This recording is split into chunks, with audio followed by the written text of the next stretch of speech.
Ibrahim Mustafa Magu, a commissioner of police, became the acting chairman of the EFCC on November 11, 2015, after taking over the arms of affairs from Ibrahim Lamurde. Magu is one of the founding staff of the EFCC, who served as the head of the Economic Governance Unit during the tenure of Nuhu Ribadu, the pioneer chairman of the EFCC. Since Magu assumed office as the acting chairman, he has been unwavering in his commitment to change the narrative as far as the fight against corruption is concerned. His first challenge on taking the reins of affairs was to address the dwindling fortunes of the Commission by initiating reforms that has ushered in a radically improved work ethics within the Commission. Convinced that an organization perceived to be corrupt cannot fight corruption, integrity issues were addressed by ensuring that round pegs were placed in round holes in terms of postings to sensitive operations position. To ensure that only the best are offered employment into the Commission, the recruitment processes were also reviewed. Several measures including aptitude tests, interviews, polygraph examinations, and vetting of candidate certificates and background were introduced amongst others.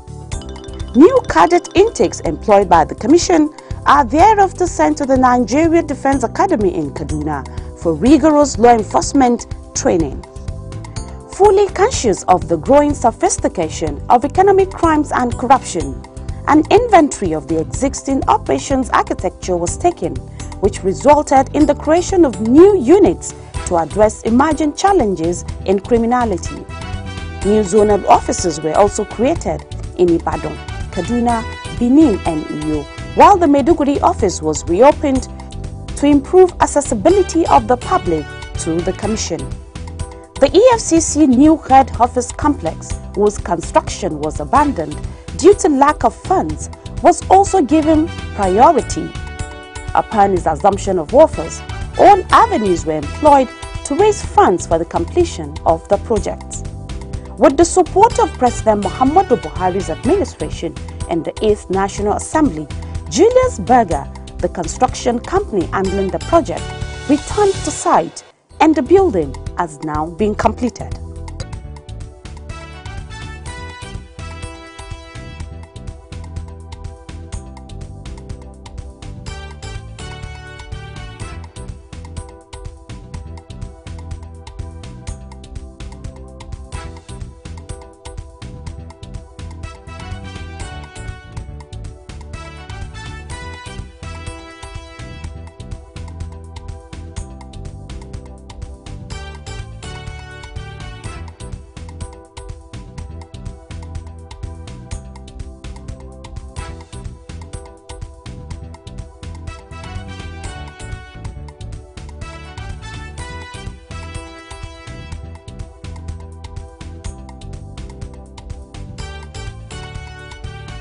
In the area of operations, the Commission sent a forceful message that impunity will no longer be condoned by taking on the high and mighty in the society.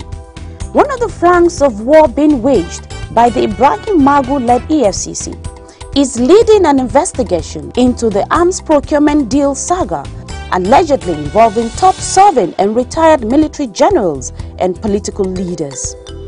For the very first time in the history of Nigeria, senior military officers, including former service chiefs, a number of serving and retired generals, their civilian counterparts, former ministers, governors, and several politicians were investigated and arraigned for allegedly diverting over $15 billion meant for the procurement of arms to combat Boko Haram insurgency in northeast Nigeria.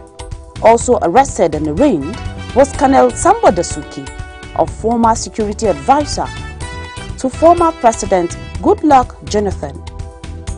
While the alleged free stealing and sharing lasted, hundreds of soldiers were dying on the battlefield. Thousands of innocent lives lost. Women were raped and abducted. Children were rendered orphans, and properties and houses worth billions of naira were destroyed. The 2 million displaced people in camps across the country, while being thankful for their lives, contend with the harsh realities of survival. In many other parts of the country, compatriots continue to live in fear, grief, pains, and sorrow.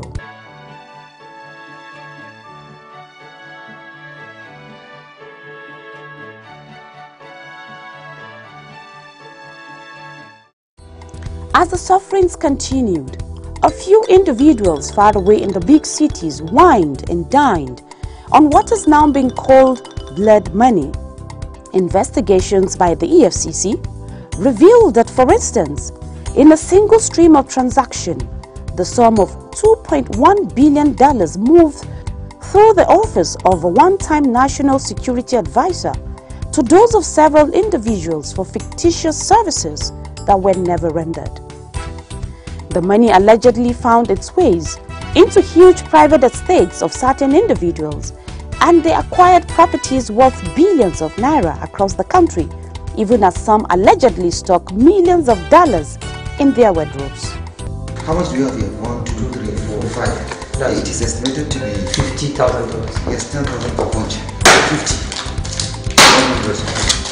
150. 200. 250. 300. 250. 400. 450. 500. 550. 600. 650. 700, 750, 800,000. 1, 2, 3, 4, 5, 6, 7, 8, 9, 10. 500, 1 million. As an agency determined to ensure that corrupt elements are denied access to the proceeds of their crime, the EFCC, in a calculated raid, combed every nook and cranny of the country to confiscate assets traced to the missing funds. In Abuja, Nigeria, for example, several properties worth over 10 billion naira traced to the retired and serving generals allegedly involved in the arms deal were marked and confiscated by the EFCC. And in highbrow areas in Lagos, Nigeria, the EFCC also traced and confiscated a number of choice properties linked to the culprits of the arms scandal.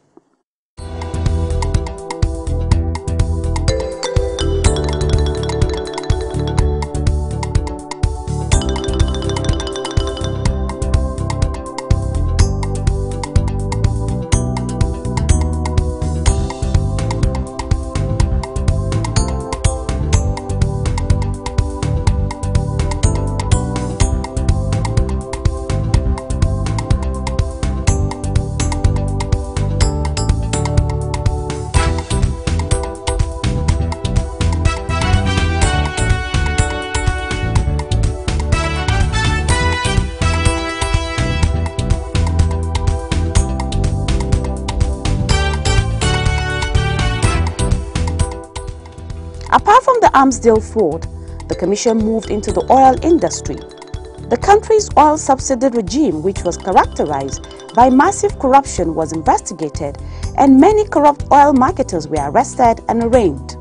The subsidy fraud, which was perpetrated in connivance with government officials, drained the country's treasury of billions of naira, allegedly claimed by criminals for petroleum products that were never supplied. The EFCC recorded a major milestone in the prosecution of these defaulters with the conviction of the trial of Walter Wagbasoma, Chairman, Ontario Oil and Gas Limited, Ada Ugo Ngadi, Managing Director of the company, and Jibril Rawaye, Managing Director, Brila Energy Limited, to 10 years imprisonment. But perhaps the most audacious oil sector investigation is the one involving a former Petroleum Resources Minister, Desiani Alison Madueke, and her cronies over various improprieties running into several millions of dollars. In the course of the investigation, operatives of the EFCC recovered cash and jewelries worth millions of dollars from her Abuja home. Other properties worth over $50 million linked to Desiani across Nigeria have now been forfeited to the federal government. While these revelations rankle, most Nigerians were also shocked to learn about how the country's patrimony was frittered in bribes for vote schemes in the 2015 general election. The investigation which is still ongoing, has witnessed the interrogation and prosecution of a number of politicians, former federal ministers, and INEC officials, amongst others. Investigations by the EFCC into the public service system also revealed that Nigeria lost billions of naira to the ghost worker syndrome, a corrupt practice that injected thousands of non-existing workers into the government payroll system.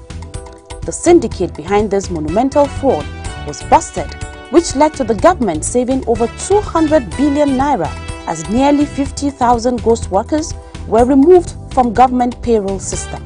Still in the efforts to check leakages, the federal government, in a directive issued in 2015, called for the reinforcement of the Treasury Single Account (TSA). The directive ordered all ministries, departments and agencies of government to commence payment of all government revenues into the TSA accounts.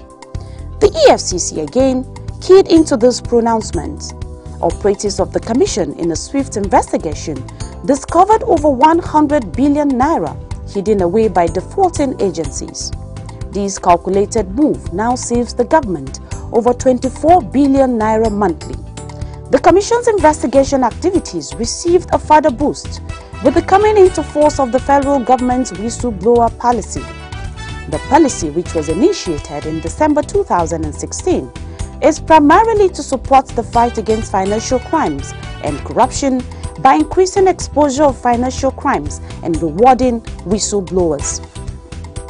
The EFCC quickly created reporting portals via its social media platforms at Official EFCC and through dedicated phone lines.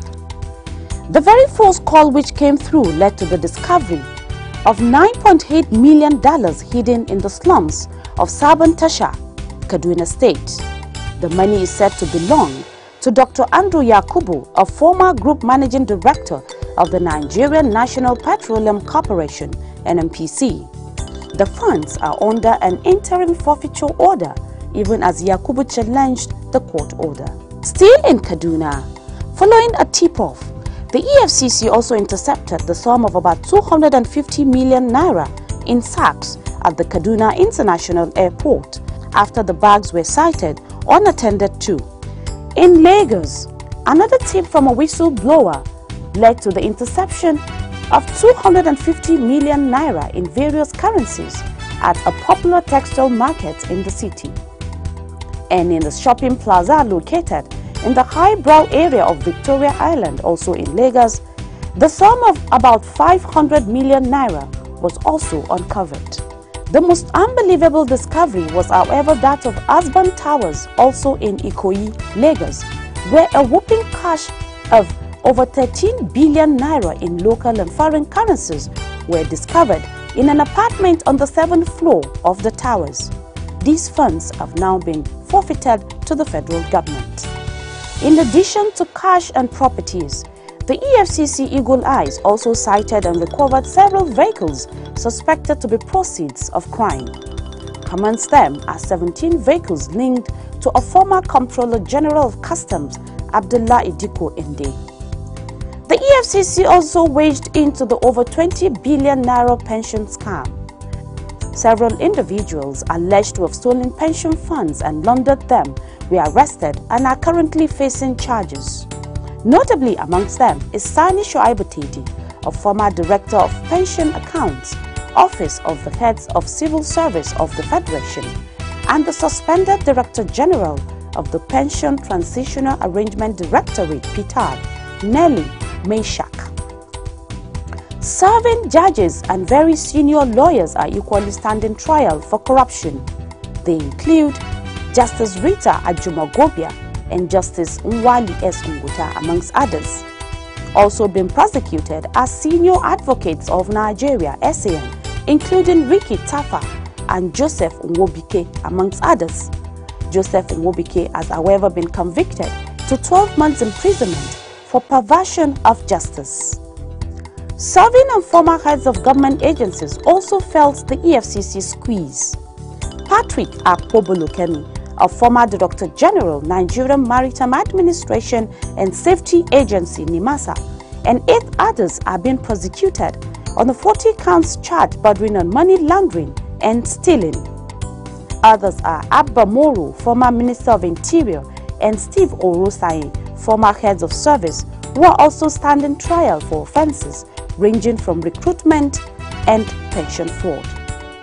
Former state governors are also being prosecuted for various offences. They include Joshua Dariye, former governor of Plateau State, Jolly Inyame, former governor of Taraba State, Oji Uzo Kalu, former governor of Abia State, and Ikedi Oakim, former governor of Imo State.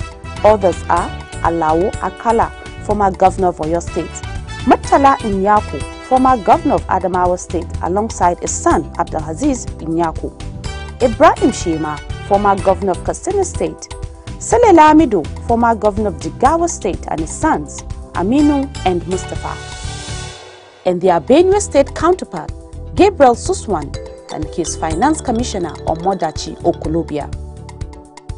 In terms of convictions, the EFCC recorded about 500 convictions from 2015, when the present administration came on board, to May 2018. Those convicted include a former governor of Adamawa State, Bala Ingelari, to 5 years in jail for procurement fraud, though later upturned by the appeal court, but the EFCC has since filed an appeal against the ruling. A former local government chairman in Kogi State, Gabriel Daudu, was sentenced to 5 years in jail for money laundering, and 3 oil marketers, Walter Wagbasona, Ada Ugo Ngadi, and Jibril Rawaye, alongside their companies, were also sentenced to 10 years imprisonment for oil subsidy fraud. Other notable convictions include that of Accountant General of Kebbi State, Mohammed Arzika Akengari, who bagged 70 years imprisonment for his involvement in over 1 billion naira fraud. An undergraduate of Kuala Lumpur Metropolitan University, Malaysia, Hope Olusegun Aroke, was sentenced to 24 years imprisonment for his involvement in internet fraud. The commission also secured an extradition order from Justice Abdul Kafarati of the Federal High Court in Abuja for the extradition of Franca Asemota, a Nigerian fugitive, to the United Kingdom for offences bordering on trafficking of minors, and 9 foreigners alongside their vessel, MT Asterix, to 5 years imprisonment for illegal oil bunkering. This is just to mention a few. In the area of international collaborations, the EFCC has also been actively involved in the efforts to repatriate stolen Nigerian assets abroad. These calculated exercises has seen the Commission engaging countries that are believed to be nest of stolen assets. Despite the modest impact that the Commission's enforcement efforts have recorded, the Commission is of the firm belief that law enforcement actions alone cannot win the war against corruption in Nigeria. To this extent, the EFCC gave a boost to its preventive mandate by creating various sensitization programs in order to educate and enlighten the public about the ills of corruption. Awareness roadworks are organized quarterly in order to draw more attention to the anti-graft fight. The Commission also airs anti-corruption programs on leading radio and television networks in Nigeria, even as the social media has been fully embraced as a vehicle for mobilization and information dissemination. Through its Enlightenment and Reorientation Unit, the EFCC has created various enlightenment programs for schools, youth, women groups, religious bodies, and other government agencies.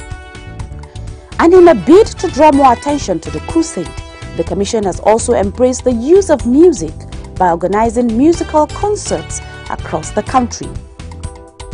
The Clean Hands campaign was also launched in Abuja and across other geopolitical zones. The program was designed to promote the values of integrity and probity among the younger generation. The Creative Youth Initiative was also unveiled in October 2016. The idea was conceived out of the need to give children a platform to express themselves using arts and various talents in order to speak against corruption. Women Against Corruption, also known as WAC, was added to the EFCC campaign strategy with the flag off of the program in Abuja by wife of the President, Hajia Aisha Buhari, in December 2016. The same program was rolled out in February 2017 in Lagos, with wives of all the southwestern governors and notable society women present at the event. Other geopolitical zones are billed to follow soon. For its unrelenting efforts in championing the war against corruption in Nigeria, the EFCC has received several commendations both home and abroad. In August 2017, the EFCC was rated as the most effective government agency in Nigeria in a report conducted by the United Nations Office on Drugs and Crime (UNODC). The City People magazine, during its 20th City People Awards for Excellence, also recognized the Commission as the most effective government agency in the country for the year 2016. Magu was also honored with the 2016 Person of the Year award by Leadership newspapers. Indeed, slowly but steadily, the anti-graft agency is altering the narrative of criminal prosecution in Nigeria and setting a standard for law enforcement agencies within and outside the country. Global confidence has been restored as several donor organizations and foreign law enforcement agencies collaborate with the EFCC, which is opening fresh lines of partnership and collaboration. The EFCC has displayed that courage and dedicated leadership can bring an end to the menace of corruption in Nigeria. And going by the President Muhammadu Buhari's words, if we don't kill corruption, corruption will kill Nigeria. Let us all rise to this challenge.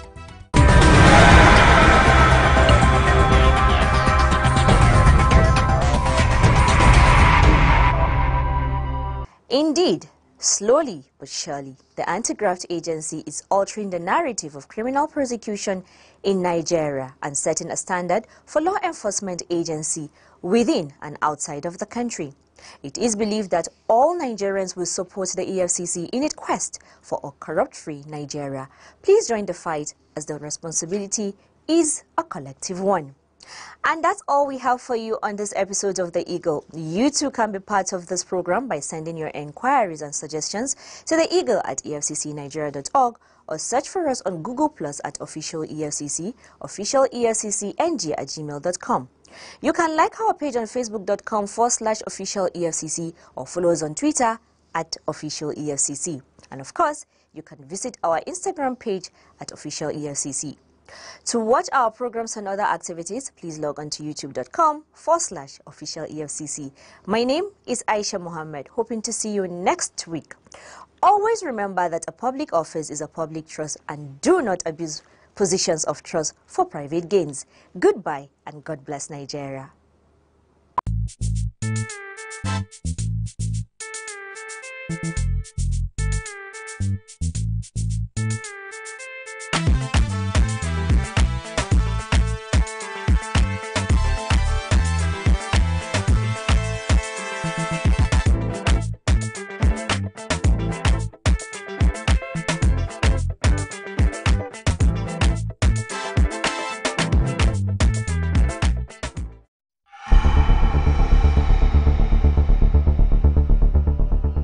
You're watching People's Television, your people's preferred station, powered by you.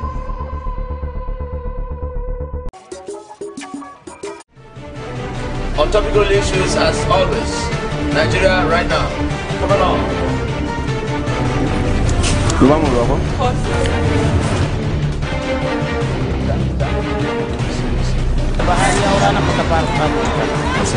Gaskiya wuta normal.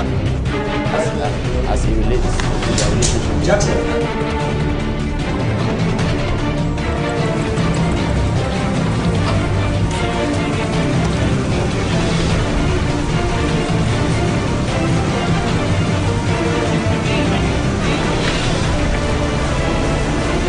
So that's it.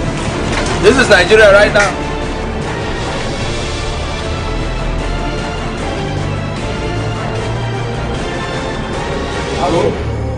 Action.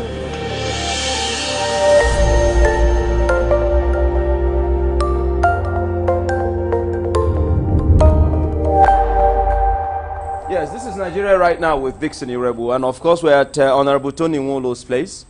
Tony Nwolo is the sponsor of the Not Too Young to Run bill.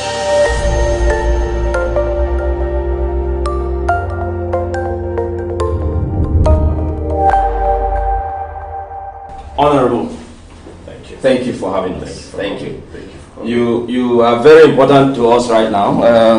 This is Honorable Tony Nwolo. Tony Nwolo is the sponsor of the Not Too Young to Run bill.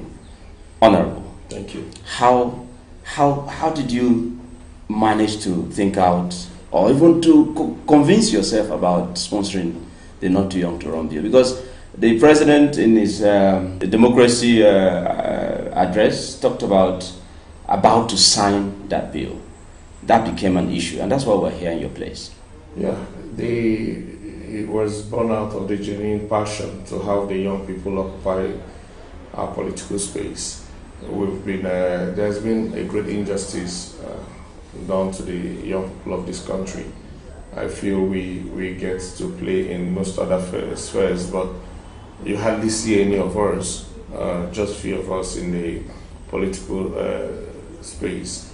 So, and you know, if you think about the fact that most of the old people we have today all started when they were very young, and they've remained there. Yeah, I think that heightens the injustice. But when they started, right, there was no law that enabled their emergence in the political space. So how did we need a law to get the young people in the political space? The question you should ask is, why was there a law in the first place that should limit people from participating or being? If we agree in the Constitution, the drafters of the Constitution deemed it right that at 18 you're eligible to vote. Why didn't they also allow 18 to be voted for?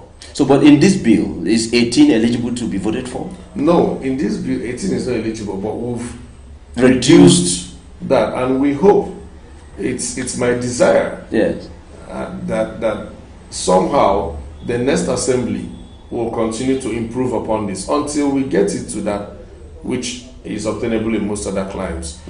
We're not saying that we're hoping to see an 18-year-old occupy the position, but to leave the space for anybody to why would you want to aspire? Good. What in their own thinking made them limit or set the limit they did? But that will also be queried in the future when they come with, let's allow 18, since 18 is eligible to vote. Someone will also ask, what were they thinking? You know, even limiting 18. How old was Gowon and Co? Gowon was even 29. Even in the military when they started. So why is it that in the civilian, the democratic setting, you now have the age being applied? How old was Obasanjo? How old was T.Y. Danjuma?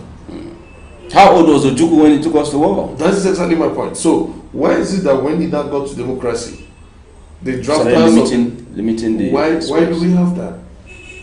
If not just an outright injustice to the young people of this country. But I was also wondering that the president would have just announced on Democracy Day that congratulations, Nigerians, especially the young people, that the bill, the Not Too Young to Run bill, have assented to it. But this one is still another promise. And you're a member of the APC. No, I'm a member of the PDP. Oh, you're a member of the PDP? Yes. I asked because I thought it would have been a good gift for Democracy Day. It's not bad. It's not late yet. If Mr. President has announced that in the next couple of days he's going to sign the bill, it's good enough. If days run into weeks, and weeks run into months, then you begin to ask, why didn't you keep to your promise? But if Mr. President has simply said, in a matter of days could be tomorrow, days could be next tomorrow. True. Days could be Saturday. We still have this week. And days could be after May 2019. No, I don't see that. I don't think that's what Mr. President meant when he said so. I would want us to, first and foremost, I want to commend Mr. President for that bold step. At the same time that I've commended the respective state assemblies that assented to the bill, and the National Assembly itself for the support. This bill wouldn't have seen the light of the day without the National Assembly supporting it. The leadership of the both chambers stood by this bill. It made this bill break a record. It became the first bill that was hastily, it was the fastest to go through the second reading. In the history of the National Assembly. But I'm also wondering, you're young, and how did you get to the political space? Because lots of young people do not care about politics. So with this bill right now, how will that... Would I really agree with you that most young people don't care? I think they do. The problem is sometimes mentoring. Some young people they also need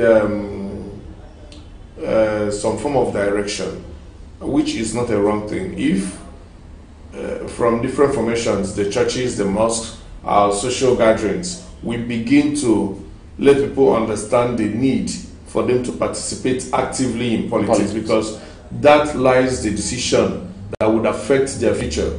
You know, I think we have a vibrant young generation that are upwardly mobile, and all you need is just that thing, and they will key into it, and that's what we've seen with the Not Too Young to Run. Many young people have keyed in from different, funny enough, young Nigerians in different states persuaded their assemblies to ensure that this is passed. Most of them held rallies in many states. Will you say the Not Too Young to Run bill, inspired the avalanche of young aspirants for presidential position? Yes, it did. And the funny thing about it is that even the older politicians are not telling you that they are also not too young to run, or they are telling you that they are not too young to run compliant. No, not too young to run compliant. Because I've seen in some posters that are coming out of. We're not trying to remove them from power. But what we're trying to do is also to let them understand that yes, there should be room. There should be space. Let that space be there for the younger generation. And let's begin to have that generational bridge where you can transfer some knowledge, wisdom of what you've acquired over the years to the younger people, so that we don't have a lacuna at the end of the... Going by our own climate, going by the Nigerian environment, will you say it will be right for a young person to be president of Nigeria in 2019? Why wouldn't it be right? I ask because if you ask what experience at these young people? What experience did Obasanjo bring to power when he was a military man? Yes, and then what makes military different from civilian? They came through the barriers of the gun. They came through the barriers. These young people. What experience did Obasanjo bring to power when he was a military man? Yes, and then what makes military different from civilian? They came through the barriers of the gun. They came through the barriers. These young people. What experience did Obasanjo bring to power when he was a military man? Yes, and then what makes military different from civilian? They came through the barriers of the gun. They came through the gun. We are talking about leadership now, not how you came. Yes. Okay. So we're not talking about how you came. Okay. If you come through voting, and as a young person, you have responsibility. It's saddled upon you. Before I got to National Assembly, I didn't go for any formal training on how to be a lawmaker. I'm also wondering how you made it from Lagos. You're not from Lagos State. You made it from... you are representing the Solo Federal Constituency. Yes. You're from Imo State. Yes. Constitutionally, you are allowed to. I know constitutionally, but I'm just wondering how you were able to find your way around all that had to do with the discrimination and all the vibrancy of the young people. A young man can do a whole lot of things. You go out there, venture, and then put the rest in God. Do your own part. That's the most important thing I always tell people. God would always lead and direct those that call upon Him. You know why you want to get into a leadership position. Because if you see it as power, then that is what you're seeing it as. For me, I choose to see any office as a call to leadership. Okay. Well, we'll come back. This is Nigeria right now with Dickson Iregbu. And of course, we have a young Nigerian, the sponsor of the Not Too Young to Run bill, Honorable Tony Nwolo. It's been engaging. And I'm sure that lots of young people out there are listening right now and probably dusting up whatever they should to join politics. If you could do it, why not? We'll be right back.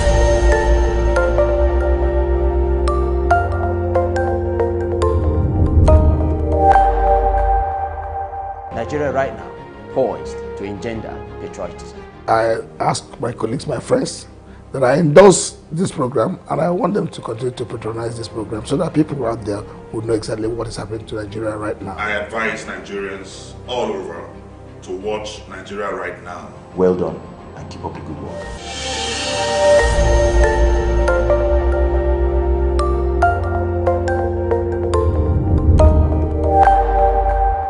You're welcome back. This is still Nigeria Right Now with Dixon Irebu, and we have the sponsor of the Not Too Young to Run bill, Honorable Tony Nwodo. He's been our guest, and we are reading out some of those areas that has to do with young people getting involved in politics and why we should, in fact, get involved. Honorable, I heard that you're aspiring higher. Is that true? You're not wrong. I'm not wrong. So this power thing, therefore, once you test it, you want to keep going? No. You're going for governorship ahead? No, not when you test power, like I told you earlier. It's a call to leadership.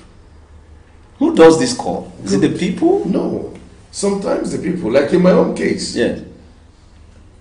I was far away in Harvard when young people organized themselves across the 27 local governments. They came out in their thousands, in their droves. I was touched. That's Imo now, in not Imo Lagos. State. Imo State. Yes. You know, they came out, organized themselves. I can ask you to do your independent inquiry and investigation. The people that came out, I've never met any of them before. Not one.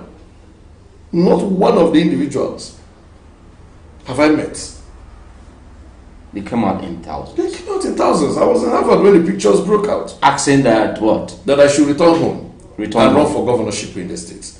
I think the Not Too Young to Run thing also played a role and all that. You know, that's my own thinking actually, because I started, you know, why the whole thing? I know there had been talks here and there, Tony, come and run for governorship, but you know, the fact that the young people, why am I most touched about this? This demography are the most affected, the unemployed. Several things go on there that is wrong about the young Nigerians. A lot of them live in despair. Totally, they don't know what tomorrow seems to hold for them. So, and coming from a state like mine in Imo State, where everything has been awesome. That's my state too. So. Yeah, you know, so Imo State is not a state where you're called to come and run for governorship and you clap and dance through. Yeah. You know, it's like when somebody calls you, they understand the enormous job or task ahead. They know that the state needs to be salvaged. They know that the state is at the brink of collapse. You understand? It's a state that is sinking deep. But Honorable, you see, I'm wondering, why haven't we heard someone like you say something about the administration? Yeah, the kind of leadership that we have in the States. It is very convenient for most politicians to do so. So run down people. No, I don't. You don't? No, I don't. Even when you are in the opposition? When I'm in the opposition, I believe that there are two things that would always happen to every person that finds himself in a position of leadership.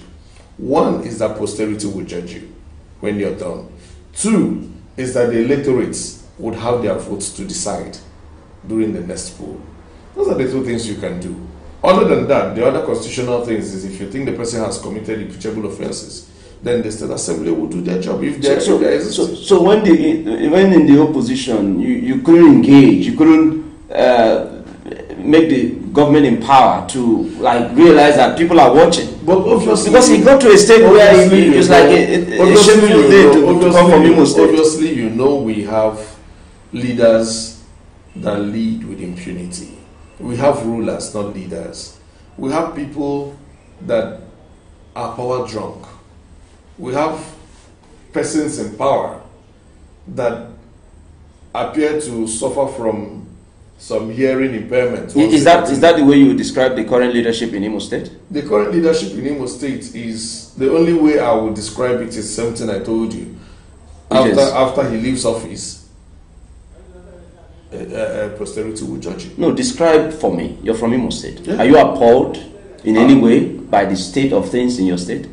Who shouldn't be? If you are, what is the state? How will you describe the current leadership in Imo State? In your own words. You know, I have seen people use clueless. I don't want to say clueless. It's already said already. Would I say rudderless? No. I think everything you're asking me is already out there in the public. In a state where pensioners are not paid, civil servants are not paid, infrastructure is decaying. Those that you inherited has decayed under you. And let me tell you one truth. When you talk about administration, like I said earlier, it is very convenient for any other person, most politicians, to sit down, take a swipe at to curry public sentiments. I am not that kind of politician. I am not focusing on what the current administration has done right or wrong. I am not going to go after him as an individual. If you strengthen the institutions will do their job. I don't think it's about going after people like most people do. Let me get into office and then I'll jail you. It is not you. You're not the state. We begin to understand that, yes, you're leading, but strengthening the institutions, the capacity to be able to even proactively stop most of the things. The governor is just one person. Let's not forget that. Apart from the governor, you have the commissioners that should do their jobs. The commissioners are not elected. The governor is the one that is elected. Yes. Are they doing their jobs? If they are not doing their jobs, somebody should take responsibility. You have the state assembly. Yes. That should be there to check the governor. What are they doing? What are they doing? So if you allow, if the institutions that are supposed to function, that are supposed to perform the oversight on the executive, not do what they are meant to do, then you have a total.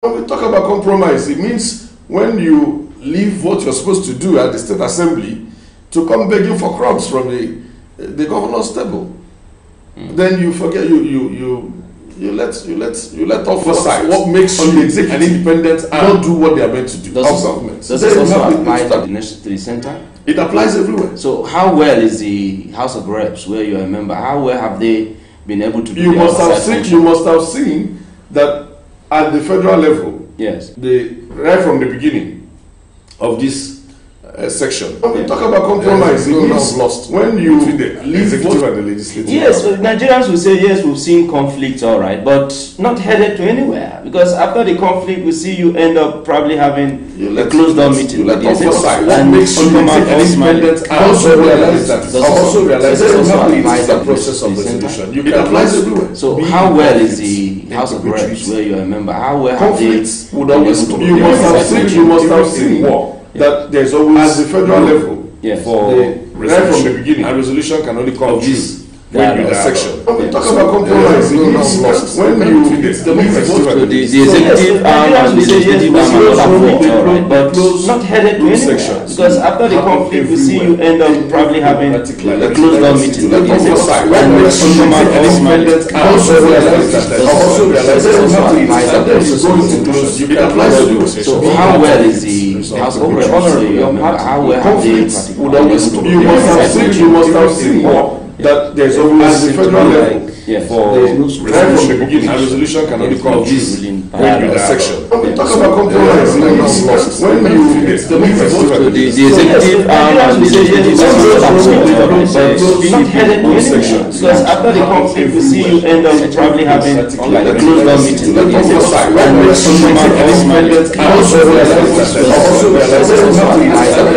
Your party ready to how well is the House of Representatives?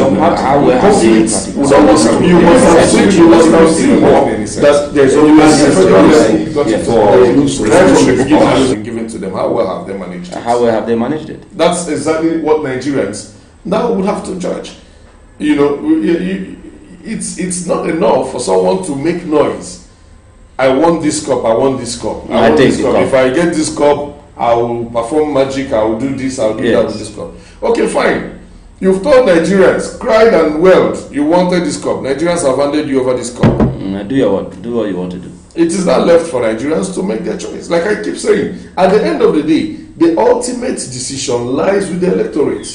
It is not just enough for anybody to turn around and condemn the government in power or anybody or any politician in power. The question is, how well have you done when you were supposed to vote? Most times I also take this back to the electorate.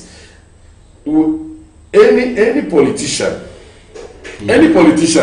that comes out to bribe you, to give you money to vote for him, any politician that you see spending hundreds of millions to get into office, if you have a way of taking money, take from the man and run away from him.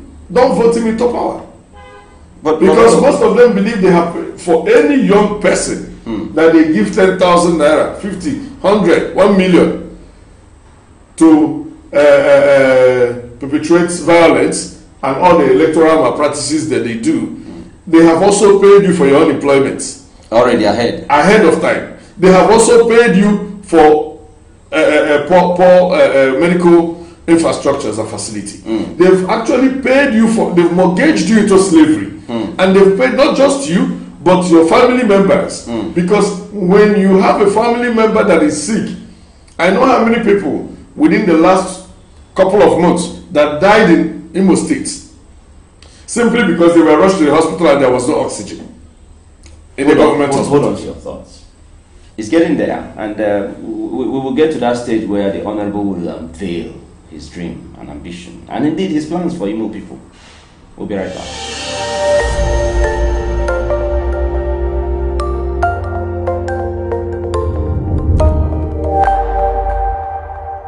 So you're saying that transparency to governance is what you want. Transparency and prudency. Allow them, let the people know what is being allocated to the local government, what they are getting at the end of the day, so that you know you're close to your people. One, you're through the process of the election. Through election, not fixing your cronies. Hold on that. I would not. You're catching me on tape on this. I would not. And one of the things I promised them is that 2 months into my administration, elections will be held. Into the local government offices. Elections will be held. Free, fair, credible elections. Monitored by people. Let the people choose who they want. It does not matter which party. Honorable Tony, let's bring you back to the national scene before we round up. 2019. Who's your candidate for president? Oh, wow. I don't think or you want the present administration to continue? I don't think it's time for that yet. Do you want to give another opportunity to this government? You know the problem we have. You know the problem we have also. Yeah. With this question you just asked me, is that in Nigeria, 80% of the time we're practicing, up to 80% of the time we're practicing chimpanzee politics. What is this chimpanzee politics? Good. Chimpanzee politics is that politics. You know, in the chimpanzee kingdom, all they do is politics 70% of the time. Really? Yes, go and read up. What they keep plotting is how to maneuver, how to defeat, how to dethrone. They are territorial fighters. So 70% of the time, they are negotiating power. That is what happens. You can go. So what's going on now? Is power being negotiated? That is the chimpanzee politics. 70% of what is going on among politicians is chimpanzee politics. Then 30% leadership. But Nigeria will move forward when we do 70% leadership, 30% politics. All right. Nigeria will move forward when we do 70% leadership and 30% chimpanzee politics. That's from Honorable Tony Nwolo. Of course, you've heard that he is going for governorship in Imo State. He's reeled out a bit of what he has at his mission going to Imo State. That's Douglas House, isn't it? And then he's also talked about what should be held, how he should be held on some of these things he said here. On arrival, 2 months into office, he'll be conducting the local government and councillorship elections and all of that, saying that bottom approach to governance, that is taking leadership or governance to the people, is his mission in Imo State. He's also talked about how that he wants to leave certain steps, footprints behind for young people to follow. That money politics is not the only way out, but that you should think about those leadership qualities that will make you have social capital with which to negotiate power. And that's Nigeria right now for today. I hope you've picked a few of things from the Honorable who sponsored the Not Too Young to Run bill. That's a very important bill in our country today. I look forward to seeing you next week. Same station. Nigeria right now.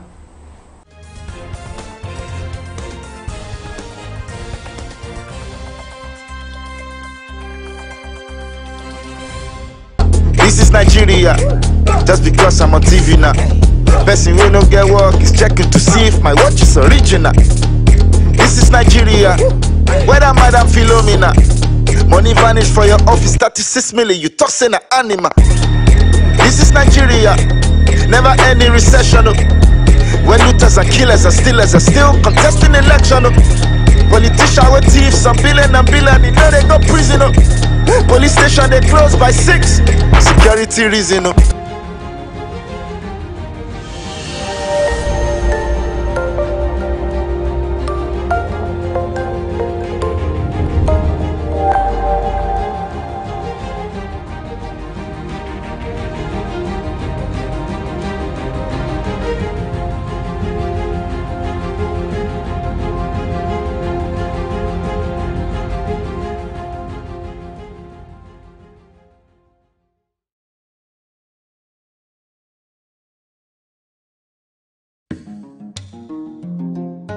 This is a road.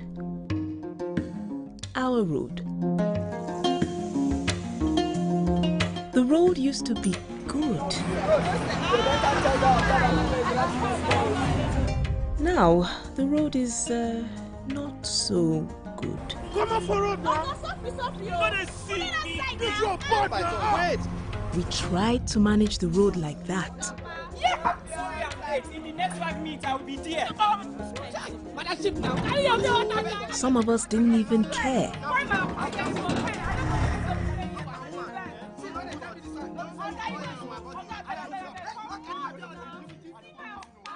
But there are other options.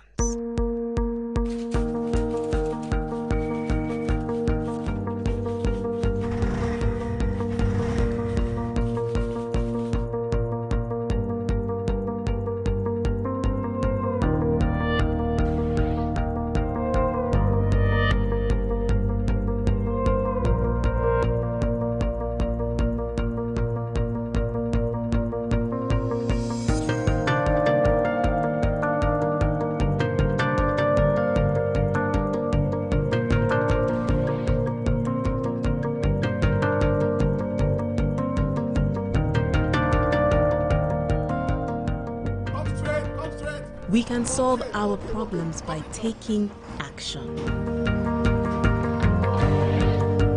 Our government can work better when we play our part. It's not your job to manage it. It's your job to talk about it. Get involved.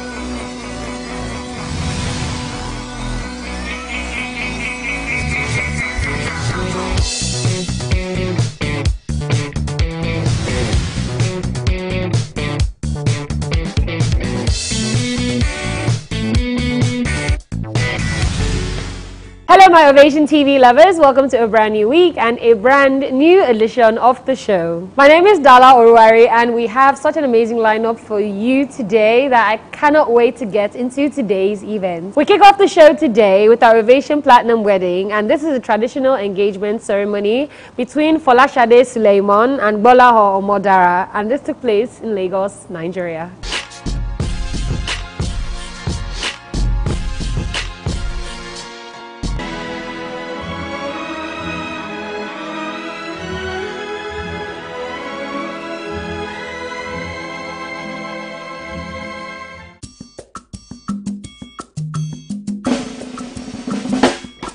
Like an angel in the morning, shooting star across the night. It was indeed the day the Lord had made, as friends, family, as well as well-wishers of the Suleiman family from the Ojora royal family of Lagos and Omodara family from Akure South, Ondo State, gathered at the Civic Center, Victoria Island, Lagos, for the traditional wedding of their children, Folashade Suleiman and Gbolahan Omodara. The groom, Gbolahan, who works as a supervisor at Amazon, United Kingdom, is a 2010 mechanical engineering graduate of the University of Ado-Ekiti, while the bride, Folashade, a finance expert who met Gbolahan through a friend in London in 2012, is the daughter of London-based socialite and property merchant Wasiu Durojaye Suleiman. She is also a niece to Lagos socialite Joke Shogunro. The traditional wedding, which was colorful and culture, had in attendance notable guests including the daughter of late Afrobeat king Yeni Kuti and Nollywood actress Bisi Ibidapo Obe, amongst others.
Amorawa.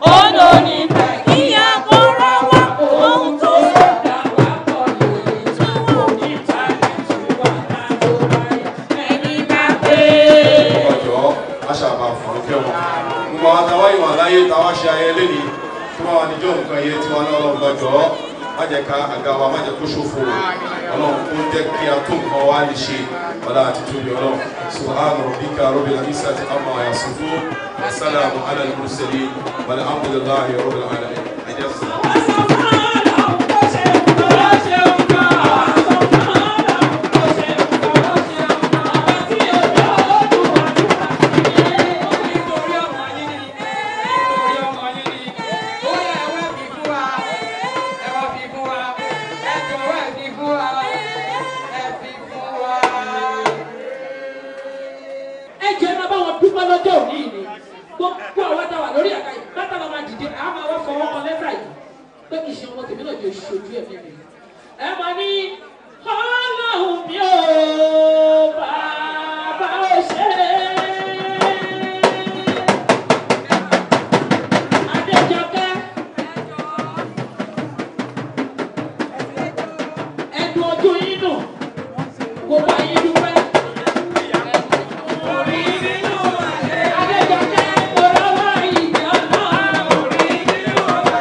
The Oni of Ife, Oba Adeyeye Enitan Ogunwusi, launched the first of its kind literature book which details the life of the historic Yoruba legend Queen Moremi Ajasoro in Ile-Ife.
What we are doing today is remarkable. We are marking history. We are preserving our culture and tradition. I want everybody to see this as a call to serve. We of us, I think being an Oba is a calling. The way pastor has calling, the way imam has calling, we have calling. And our calling is to serve our people. Moremi has set the example. I pray each and every one of us that Almighty God will endow us with wisdom, knowledge, and understanding so that we can coexist peacefully to development of our domain of Nigeria, of Yoruba land. God bless us to our nation. God bless Nigeria. Thank you very much.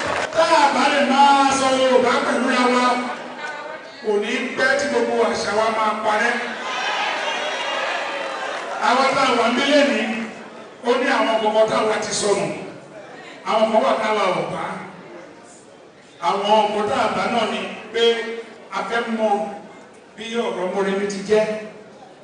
Tó bá gbọ́ ìbò la máa sọ, kò lè yé wa. Táàbà ń ṣerú àwọn ọmọ báyìí, gbogbo ìtàn wa, gbogbo àṣà wa, gbogbo ẹ̀ ló máa lọ.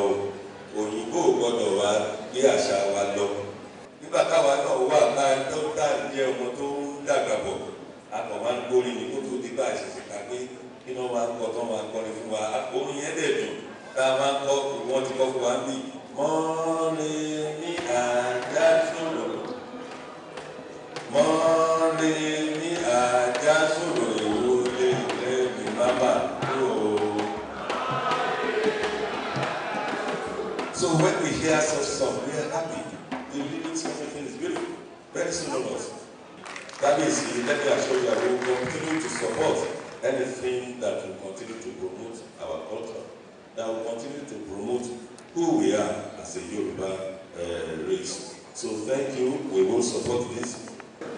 In the history of the Yorubas, the power and strength of a woman is actually demonstrated and captured by our heroine queen, Moremi Ajasoro, who will never be forgotten. She rose against all odds to save her people from harassment and invasions. It took her intuitive intervention and strong will to restore peace in Ile-Ife and save the entire Yoruba race from further intimidation and destruction. Ìtàn ìlọ́lẹ̀ ní èmi ni wípé kí ọmọ tí a ò tí ì bí ó lè máa rántí ìtàn ọmọ rẹ̀ ní báwo lọmọ tí a ò tí ì bí ṣe máa rántí pẹ̀lú ìwé tí a kọ yìí, ojúlówó ìwé tí a kọ yìí, kí wọ́n bá lè máa kà á láti lè máa rántí ní tí ó ṣokùnfà gbogbo wa. As a lover of our history, I still wonder till date how Moremi managed to achieve all this. Say no to Moremi victory, say no to Yoruba land. Behold, I met a perfect match of our characteristics. Her Excellency, Mrs. Olufunso Amuso. She completely takes after Queen Moremi positively in all ramifications. Very beautiful, so amiable, intelligent, super humble, ever listening, just like Moremi Ajasoro herself. A round of applause for her. She is a perfect reference for the common saying behind a successful man, there is a woman. She has remained a strong pillar in the success of her husband as Ogun State Governor, Senator Ibekule Arusu. With inherent attributes of empathy, selflessness, humility, commitment to the courage of Moremi's legacy for the betterment of the entire black race. Ladies and gentlemen, I want you to all rise and let us keep clapping for this great idol in a woman. Keep clapping for her, please. The high point of the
Of course, you know that the way they say it, they will say no women, no nation.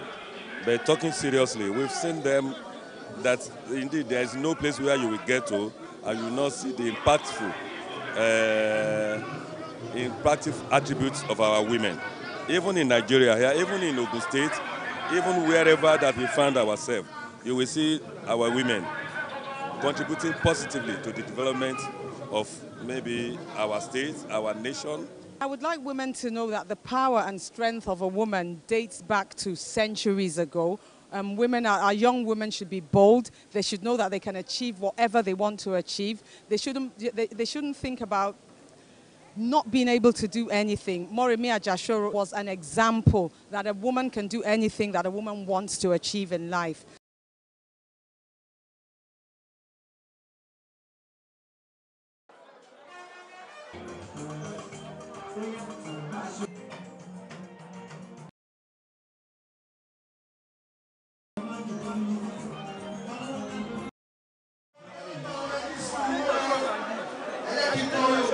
She's a jolly good mother.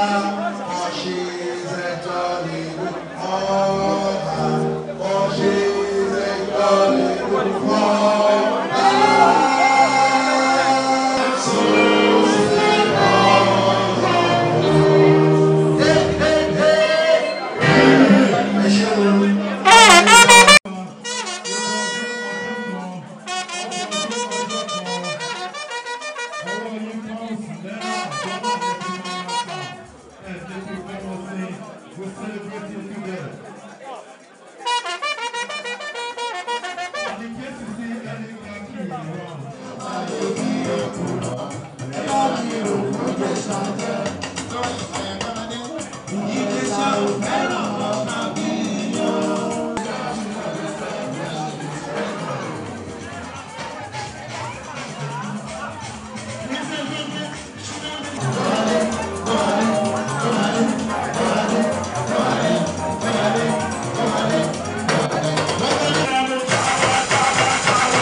Next, join us as the founder, Love of Christ Generation Church, Reverend Mother Esther Abimbola Ajayi, hosted some youths in Lagos to a press conference that took place at Sheraton in Lagos, Nigeria.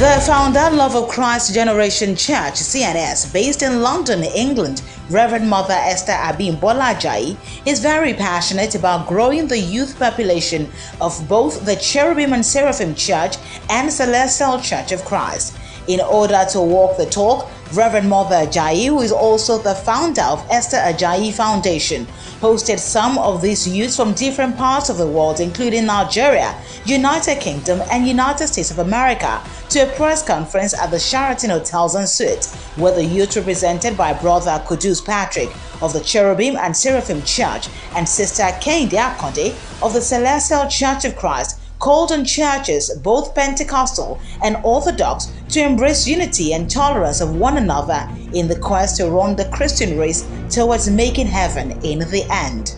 Revelation 7 says, These are the ones who come out of great tribulation, and have washed their robes and made them white in blood of Lamb. Therefore they are before the throne of God, and serve him day and night in his temple, and sit on the throne and dwell among them. As you can see, this is from the Bible, and this is why we wear white garment, and this is why we do the things we do. The purpose of today's conference. John 15:18 says, if the world hates you, you know that it hated me before it hated you. We understand there are negative connotations about us, and we want to break those boundaries. We are Bible-believing churches, and we stand solely on the Word of God. Everything we do, from our mode of worship, the manifestation of the Holy Spirit, prophecy, tongues, and its interpretations are in the Bible. It says in 1 Corinthians chapter 12, verses 4 to 11. We stand proud as members of White Garment. It is not only a church we attend, but it's also our lifestyle. Our mission is to showcase transparency in what we believe in, and that is our Lord and Savior, Jesus Christ.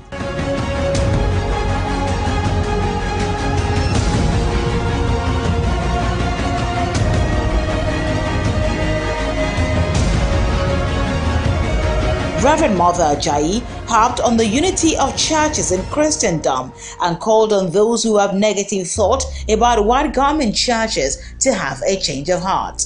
Us together as one big family, and then it's not just white garment. You know, the good thing about this is that as we are going, it's expanding. Christians coming together. There are loads and loads of Christians that are still coming together, even with us, and younger youths from other churches still coming to us. The Luli Concert Brothers, they were with us. The Luli Concert is September the 21st. They are still with us on this. Every one of us, or every one of them saying they are with us in this dream. And some of them, they have said, I think they should have sent their data page. They are still coming along. They are from Nigeria, and they are still with us on the mission. Thank you.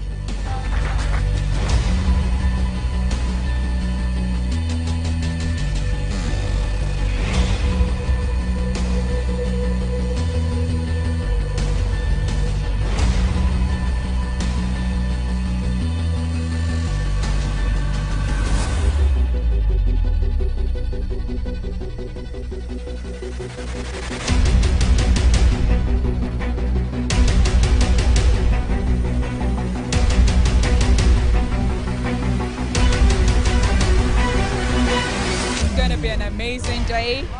We're showcasing all our preachers. We're going to have Pastor Genesis coming all the way from Celestial. We're going to have Reverend Mother to be preaching the gospel of the Lord Jesus Christ on that day. It's going to be a lovely experience preaching the gospel of the Lord Jesus Christ from a different point of view. Comforter 2018. I was involved in the Comforter 2017. I was a part of the choir. This year I'm a part of the outreach. So we're going out, we're spreading the word, we're raising awareness of the white garment and the event celebrating the Comforter 2018. They are the future of tomorrow. They are our future. When you start thinking, in another 50 years, in another 70 years, what will happen to the white garment? Informing the youth is like bettering our tomorrow. And they are the inheritance of the Lord, the book of Psalm 127.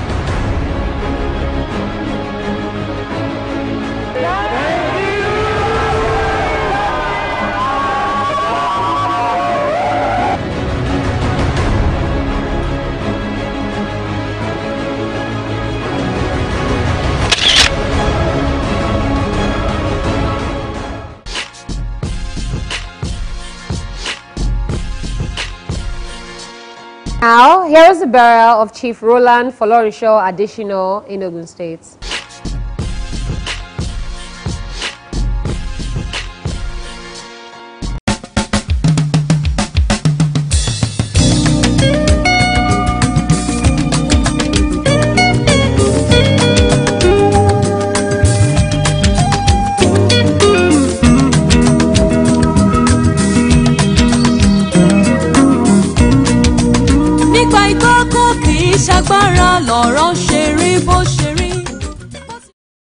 former Minister of Agriculture and Rural Development, Akinwumi Adesina, who is currently the president of the African Development Bank, ADB, alongside family members of the Adesina family from Ijebu-Igbo, Ogun State, recently hosted friends, associates, and well-wishers to the burial ceremonies of his father, Chief Roland Folorunso Adesina, who passed on Saturday, May 28, 2018, at the age of 96. The two-day burial festivities for the late Chief Adesina, who lived an accomplished life, began at the Cathedral of St. James Ibadan with a commendation service.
After the commendation service, the train of celebration for the late patriarch of the Adesina family moved to the deceased birthplace, Ijebu-Igbo, for a Christian wake at the Cathedral Church of St. Matthew, Ojowo, Ogun State.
You have no beginning and you have no end. Father, we want to thank you for this hour. This is the day you have made. You are giving all the grace to rejoice and celebrate the life and times of our Father, the late Chief Roland Folorunso Adesina, who lived and served you to the best of his ability. To everything there is a season and a time to every purpose under the heaven. A time to be born and a time to die. A time to plant and a time to pluck that which is planted. A time to kill and a time to heal. A time to break down and a time to build up. A time to weep and a time to laugh. A time to mourn and a time to dance. A time to cast away stones and a time to gather stones together. A time to embrace, a time to be free from embracing. A time to get and a time to lose. The next morning, the same cathedral church where the deceased was ordained as an elder hosted the funeral service where more guests turned up, and they were led by the Vice President, His Excellency Professor Yemi Osinbajo, former President Olusegun Obasanjo and his wife Bola Obasanjo, former President of Ghana John Mahama, former Vice President Architect Namadi Sambo retired General Yakubu Gowon, Governor of Oyo State Senator Abiola Jimobi and his Ogun State counterpart Senator Ibikunle Amosun and wife Yeye Olufunso Amosun. Others were Governor of Osun State Rauf Aregbesola, Aremo Segun Oshoba, Senator B. Durojaye, Alhaji Aliko Dangote, Femi Otedola, Segun Awolowo, Chairman of Ovation Media Group Basharundele Momodu, Chief Mrs. Nike Akonde, and Donald Jew.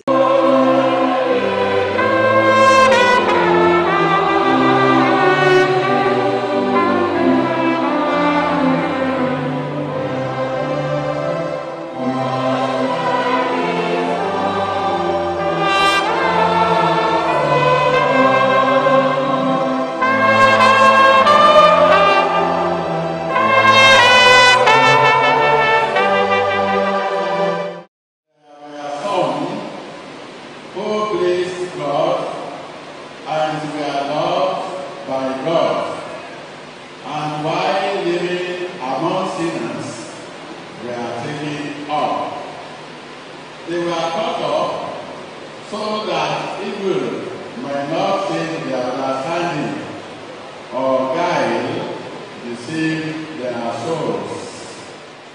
Archie Roland Folorunso was born on April 5th, 1922. His father, late John Akowe Adesina, hailed from Adora Shoni in vocation headquarters of the Yegogo. His mother, late Dorcas Adefikabe Adesina, originated from Okesusu, Ojowo quarters of the Yegogo.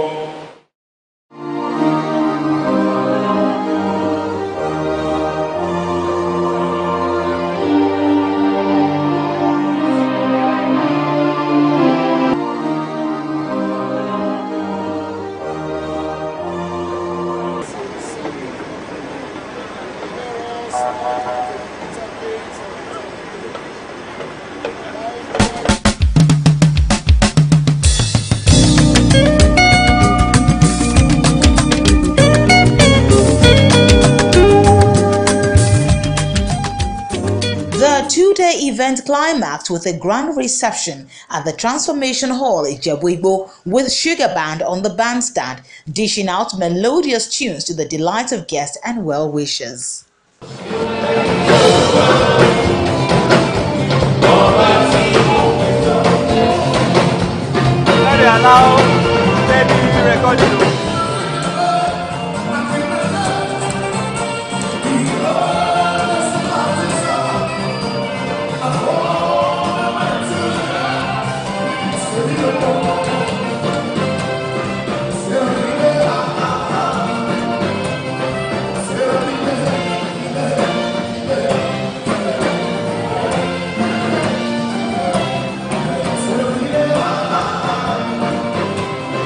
Yeah.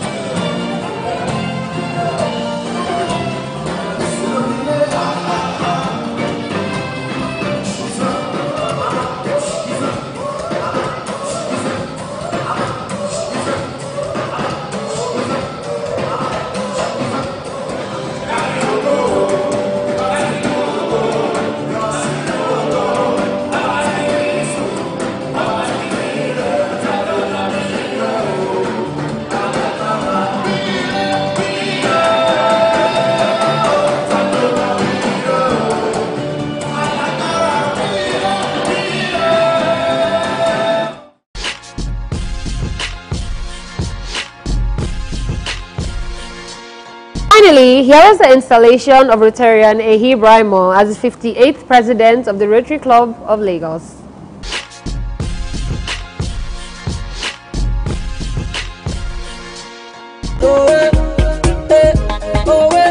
Are you ready to celebrate you? Celebrate you.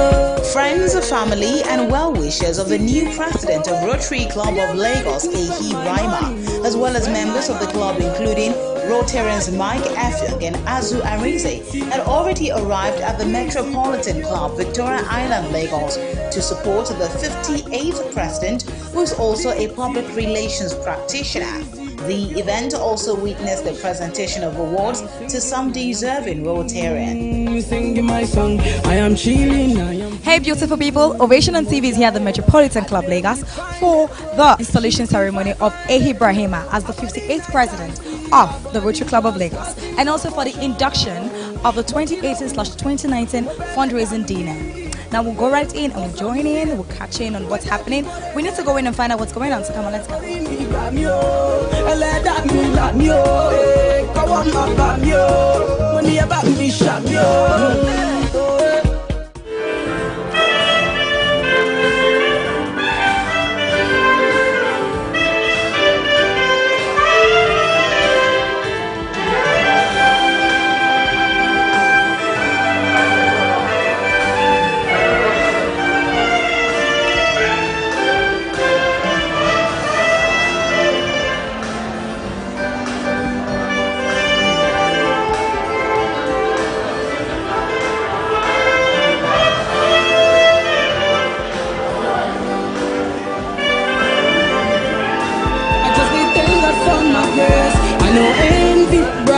I just they do my thing my way. I no see bad man.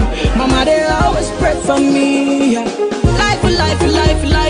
Life in Nigeria. It is my honor and privilege to invite past President Rotarian Rudi Ibru to give us the Rotary prayer.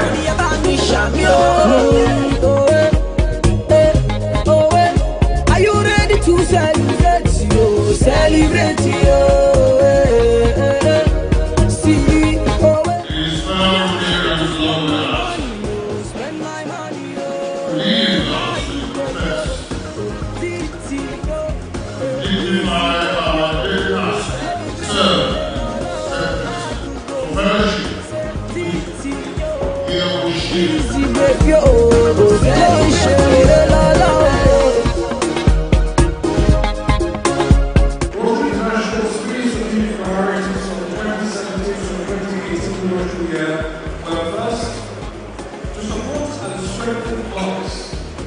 Second, to focus and increase humanitarian service. And third, to enhance Rotary's public image and awareness. We have symbolically rather than substantively impacted upon all these strategic priorities.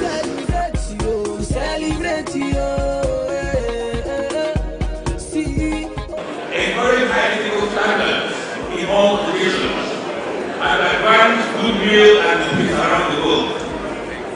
It is a non-political and non-sectarian organization open to all people, regardless of race, color, creed, religion, gender, or political preference. The second position and direction to the predicament and we find ourselves in a nation today.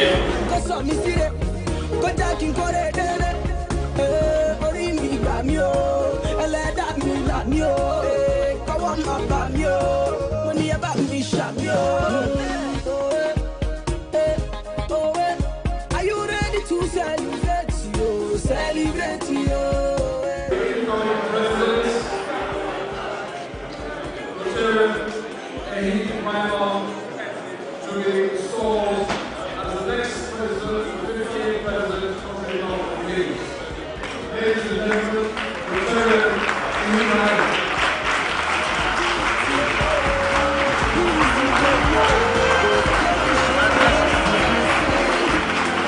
I'm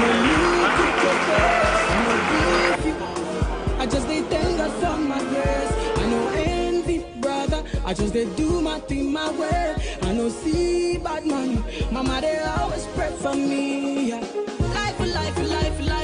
Life in Nigeria. Live your life and I live my life. I live in Georgia.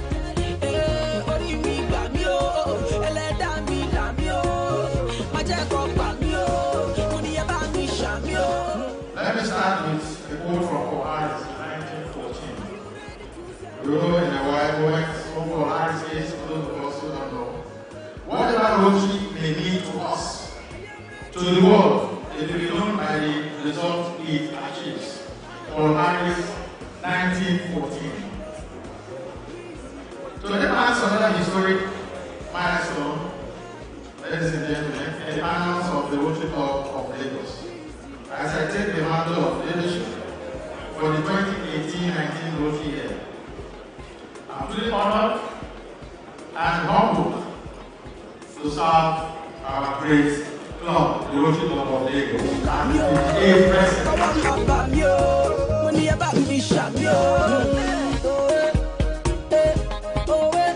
Are you ready to celebrate you? Celebrate you.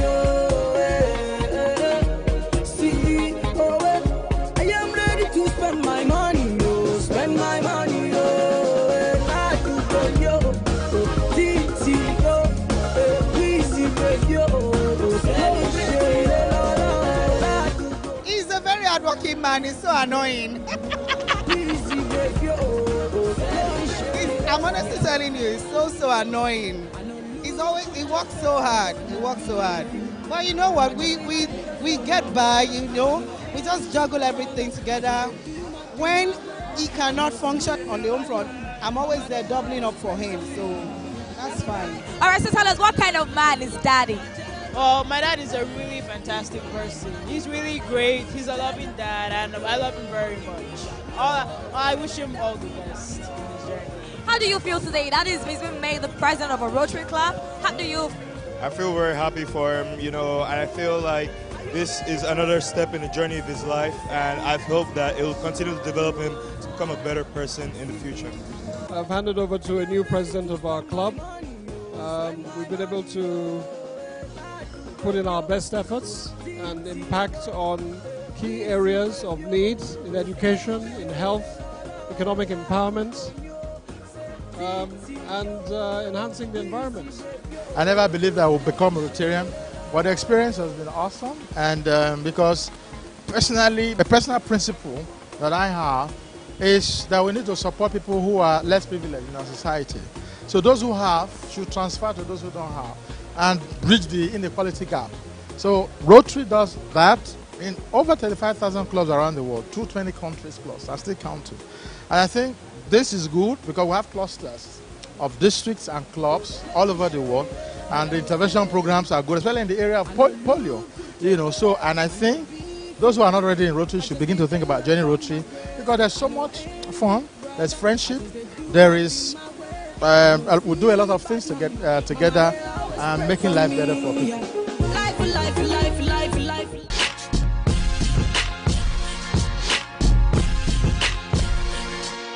With all of that said and done, it's been a truly fantastic day on Ovation on TV, and I trust that you enjoyed the show. About the show, if you would like to watch any episodes of Ovation on TV, which we have aired on TV, you can go to our YouTube page by typing in OVTV Online. If you'd like to continue the conversation on our social media, you can go to Facebook, Instagram, and Twitter and type in Ovation Media Group. My name is Dala Uruwari. I am signing out now. Till I come your way, same time, same place next week. I hope that you will all take care of yourselves and each other. Goodbye.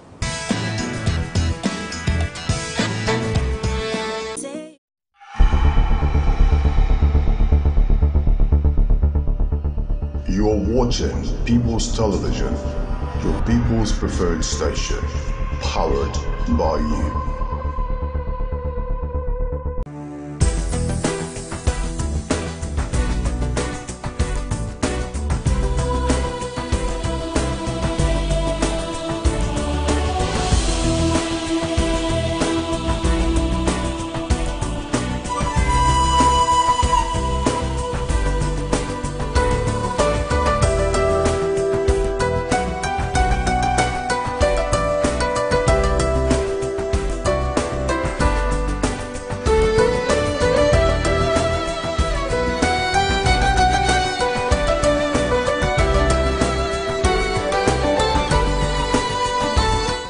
Most of our productions here are masterpieces by the staff members of Fine and Applied Arts Department, University of Nigeria, Nsukka. The exhibition was part of the activities that were meant to herald the school convocation ceremony.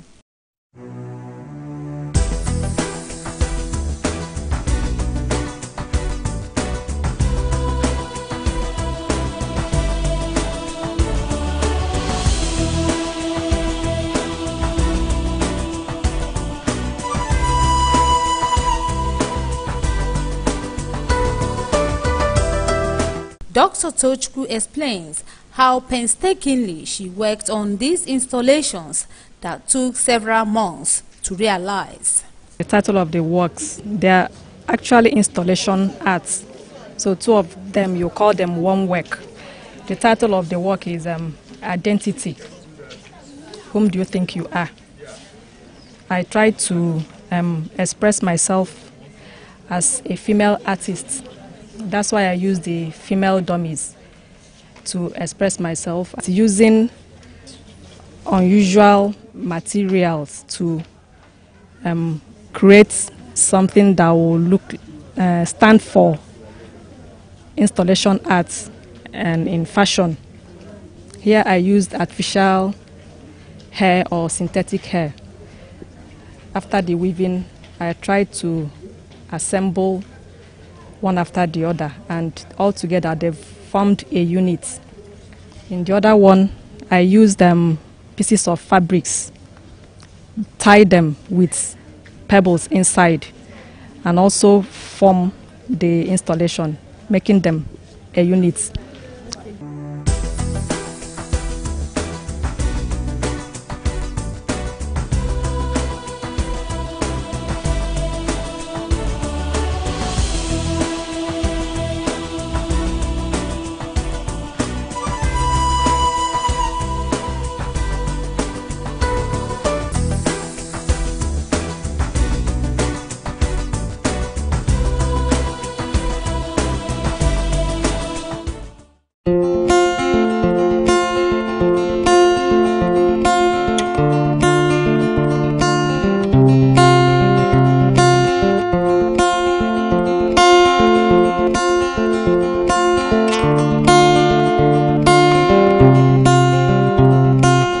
They say it's nothing new, you will find someone soon. Get up, get dressed, you're going out, you're gonna get him off of your mind. I don't think they tell the truth, I won't forget you, but maybe time and everyday life will suppress your memory. But I am reminded every time I hear our favorite song of your beautiful words and all your selling points. But I don't wanna go through life feeling like I left my heart in Pennsylvania.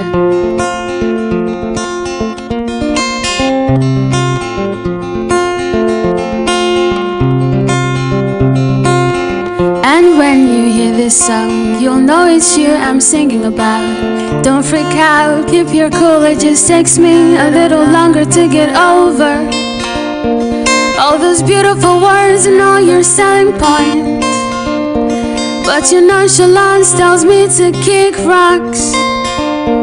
I'm confused cause love's become a metaphor for everything but what it should stand for.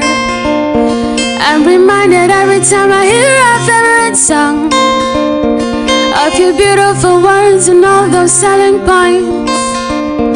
But I don't wanna go through life feeling like I left my heart in Pennsylvania.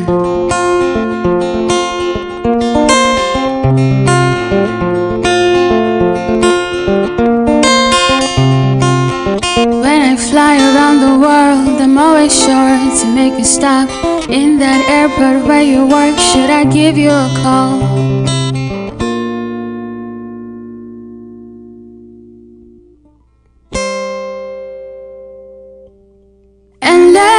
You know that I'm reminded every time I hear our favorite song of your beautiful words and all your selling points.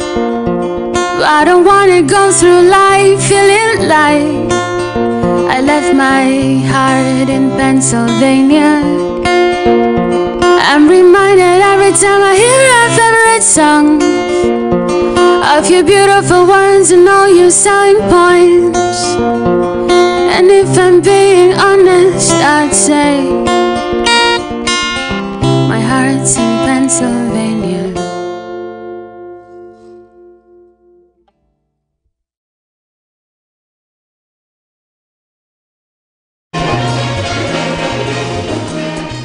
La la la la. My name is Femi Anikula Kukuti. This is just to tell you, beg you, plead with you. Don't let anybody lure you into being violent. It's very important for us to have a peaceful elections. We need to think about the future of this country, of our children. We can be a great nation. And the first step is desist from being violent. Let's have a peaceful elections.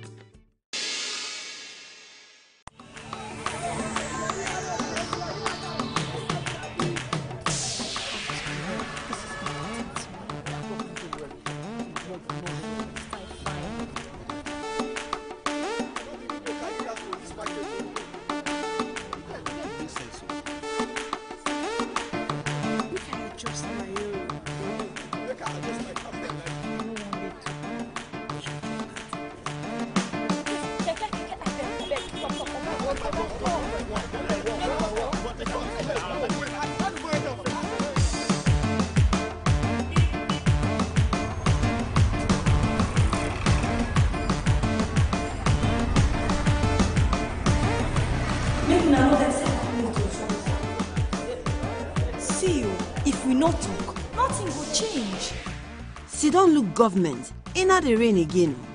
Start or join group to solve problems for your community.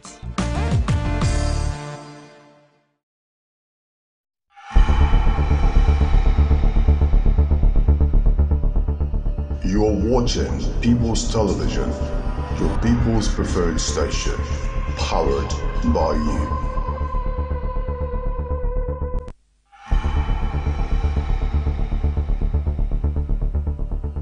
You're watching People's Television, your people's preferred station, powered by you.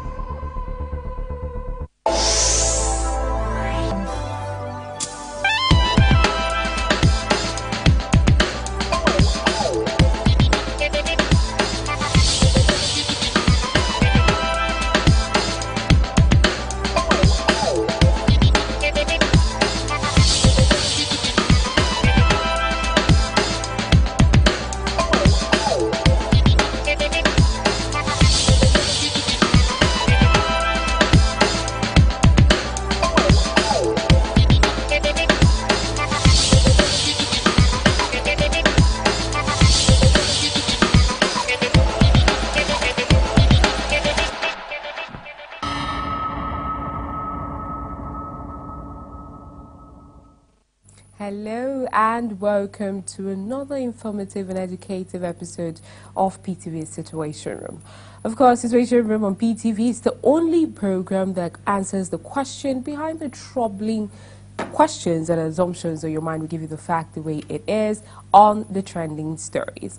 And of course, my favorite part where we're joined by our guest who would come and give us an insight on chosen topics. Without wasting so much time, today's topic, of course, is expected. Last Saturday, very significant thing happened in Nigeria's polity, and that is the Ekiti elections. So today on PTV Situation Room, we're discussing the aftermath of said elections. To join me later on in the studio is a wonderful guest who was live on ground, an election observer. He saw things firsthand, he observed the terrain of the environment, what the election was like, and he's going to come in to share with us, give us an insight on how this played out vis-a-vis what we'll see come Osun and come 2019. Ekiti elections was one that had so much spotlight on it. There were lots of questions that arose after these said elections, and one can only begin to wonder, did it happen? Did they say it happened? We'll listen to Austin after this break to tell us what he experienced live on ground. Do stay.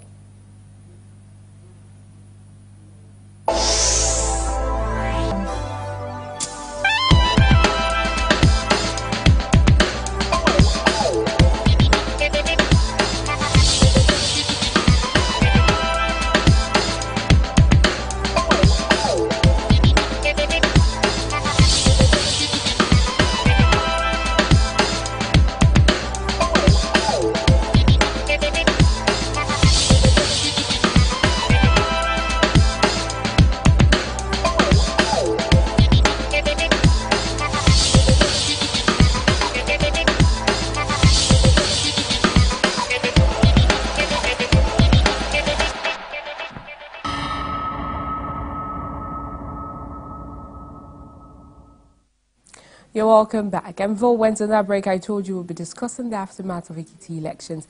And there's none other than Austin Aigbe, an election observer who was there live and ground with me in the studio to shed more light and give us an insight on the happenings. You're welcome to the studio, Austin. Thank you so much. I do appreciate this gesture. It's a pleasure having you. And of course, I'm sure my guests, my audience, their ears are itching. They want to figure out, what happened. They've seen too many things on social media. They need, one-on-one confrontation. Could you tell us what your experience was like in Ekiti while the elections was going on?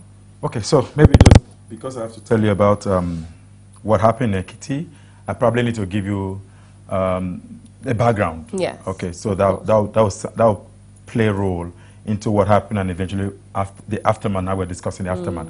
First is to understand that Ekiti was or is headed by PDP. The current governor is PDP, Ayodele Fayose, and he had removed the candidate of the APC in the 2014 elections. So in 2018, it's more like I have to find a way to also remove you. So it was more like a typical case of you had done something that, I mean, I was governor 2010 to 2014, and you removed me from office, and not the word removal, I mean, it was voted out. It was voted out. So to say, so what went wrong? I'm sure former Governor Fayemi would have gone to do his own work. What happened? How did it happen? So now he's back, and somehow he's been elected now that we are talking about the aftermath. So from what we saw in Ekiti elections, before the elections, the police has informed the general public that 30,000 police officers will be deployed. And a lot of issues came out from there. Why 30,000? Ekiti is a small state. Ekiti population is very few compared to other states. Ekiti is one of the smallest states in the federation. Why 30,000? Some had even used some comparative analysis. If you look at what happened in Anambra, that had 27,000 deployment. Edo, that had about 24,000 thereabout deployment. So Edo, Anambra, in terms of population-wise, and Ekiti, Ekiti is just like half of this population. So if you deploy 30,000, it doesn't make sense. It doesn't add up. And that 30,000 police is minus civil defense, minus fire services, minus the army, minus the DSS, minus every other security architecture. So arguably, you will say that, let's say police is 30,000, then the other forces are 30,000. So give and take, you can argue that you have about 60,000 security forces in Ekiti for about 900,000, now 9,000 registered voters. But in this case, there were about 600 who had collected their PVC. So actually, we are looking at the people who collected their PVC. If you break that down to say 30,000, let's say 30,000. If you break that down to number of registered voters, which is about 900,000, it will be one police to about 30 voters. Was that fine? It may be fine if you look at the context of the appropriateness of security in Nigeria. But in Nigeria, we don't have the police population-wise ratio. So we do not have the number of police officers, so to say, in policing the country. But for that stand-alone election, people have argued, and I think I share the view, because if Anambra had a bigger challenge, Anambra had a challenge of referendum, they were not going to allow vote to happen, all of those, now the Kanu statement, the threats were more. There were more in Anambra. I mean, more compared to Ekiti. And that had about 27,000 police deployment. 27,000. So it didn't add up. But again, there's also the need to understand that Ekiti is the only state in the southwest that PDP is holding. So the possibility of invasion may be high. So the police must have weighed options. I won't speak for the police. I'm not the IG, neither am I the public relations officer. But I do know that even as an organization, we do also share that the 30,000 police officers were just too much for Ekiti. But if you now look at what that 30,000 police officers and all of the security architecture, the background I just gave to you, did not actually play out on election day. There was no police intimidation on voters. There was no you see the huge number of police in the polling unit. There was not. It was just about 4. I mean, like they had said, 4 police officers need to be in one PU. So we saw good number of police officers in each PU. And I tell you remarkably, there was a particular unit in Oye, there was some struggle between a party leader and an agent of another party. The party leader wanted to sit close to where the voting was ongoing. So he wanted to see, to be able to control people or to buy votes, so to say.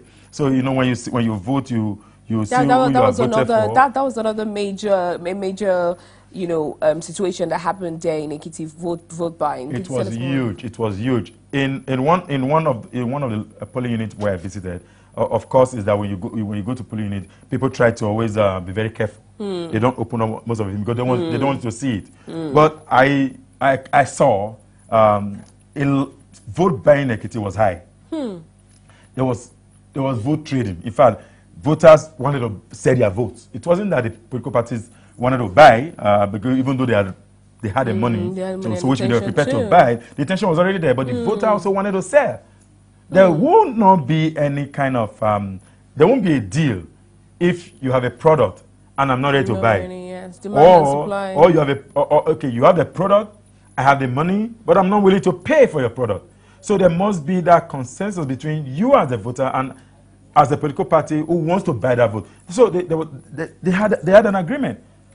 So when I mean, in what PU, I saw a voter who was trying to thumbprint, and you could see the agent of the political parties, not just one of them or two, they were all like, trying to see, you know, they want to see who, because the ballot paper was like, there was a way the ballot paper, if you take your hand this way and you pull it downward, you know the party that you have voted for. If you take your hand on this other side, the opposite side, if you take it downward, you know the party. So each of the parties were all negotiating anywhere. Then the next thing you see is that, confirmation. You know, that's not confirmation that, you know, that person leaves that polling unit, go to somewhere, get a tally, go to another corner. I tried to follow the corner. As soon as they saw me coming, they had to leave that area. But there was no way I could capture. Because again, security-wise, you have to also be careful as an individual. Because what we were doing was to capture evidence. Because whatever we say as an organization, we want to be sure that those evidence exist. Yeah, the back if I were able to capture, but I did capture when they were doing this. I did. I captured it very well. I captured about 3 party agents who were like trying to get the vote. I captured it. So I have evidence of that. So I can present it anywhere. So, but I cannot tell you that there was something else that happened after that. And I did see it, and you expect me to speak to it. I can't. For example, we know that people talk about Ekiti election was rigged. If Ekiti election was rigged, the onus is on those who believe they have the evidence, and they can use it. We had used what they call the snap and send. If you go on Twitter or on social media, just type snap and send, you're going to see all of our pictures, including result sheets. We were taking result sheets, we were pasting them. So we didn't have to wait to get them together. We didn't have to. We wanted people to see as it's coming out. So it was in real time. We were reporting in real time. So, but again, we had come back to then do report to say, based on this that we've gotten, looking at the processes of INEC, there's a great deal of improvement. I was going to ask just that. INEC had improved. Maybe I'll just wait for you to ask the question. No, you should go ahead. INEC had improved greatly. At 7:05 on election day, I observed personnel material in a PU. They were early arrivals. That has never happened in recent time in any elections in Nigeria. The earliest officials get to polling unit from 8 a.m. In fact, the case in Bayelsa election in 2015 December that eventually led to the simultaneous accreditation and voting. In Bayelsa, in certain local government and wards and units, election material were arriving at 11. And whereas you are supposed to have closed polling at 2. So what happened was that because all of those things didn't happen, INEC said, okay, now we need to go back. And then if you remember that, in Bayelsa, there was a great deal of security challenge in Bayelsa, especially in southern Niger. So there was a comeback to, so let's review this case, let's review the scenario. We cannot afford to wait on voting on one hand. I mean, accreditation, people go home, come back afterward, come vote. The process, why don't you just marry the two? So that for the very first time, accreditation and voting happened in January of 2016 in Bayelsa State because of the peculiar challenge. So, but because of accreditation and voting happening simultaneously, there's been an improvement why voting should need to end early enough. I will argue that in Bayelsa, in Ekiti, for example, there's a particular PU in Ikere, in fact, where the current deputy governor voted. As at 2 p.m., the people on the queue were still over 100. But the law says that everyone in the queue will vote until it ends. So voting in that PU ended about 4 p.m. But everyone on the queue voted. Before you now start putting those results together, and then before an announcement is made, it took them to like 5 o'clock. But in other units, by 3 o'clock, they were done, declaring results and all of that. So there was still some level of delay. But when I tried to find out what happened in that specific local government, the INEC official who was present said there was poor management of the crowd ab initio. You know, the police officers do not need to arm themselves while they are the PU. So they needed to go get mobile police officers who were armed to maintain the queue outside of the polling unit to ensure people were orderly. So when we got there at about 2:30, the queue was already getting organized. But that was already 2:30. Ideally, voting would have ended. But we still have about 100 people on the queue. They all had to vote. They all had to vote. So Ekiti was an improvement, a great deal of improvement compared to previous elections. What you saw. Yes. Okay, now let's quickly take a look at what happened on ground on Ekiti. We had reactions, from some of the voters. Let's take a look at that report.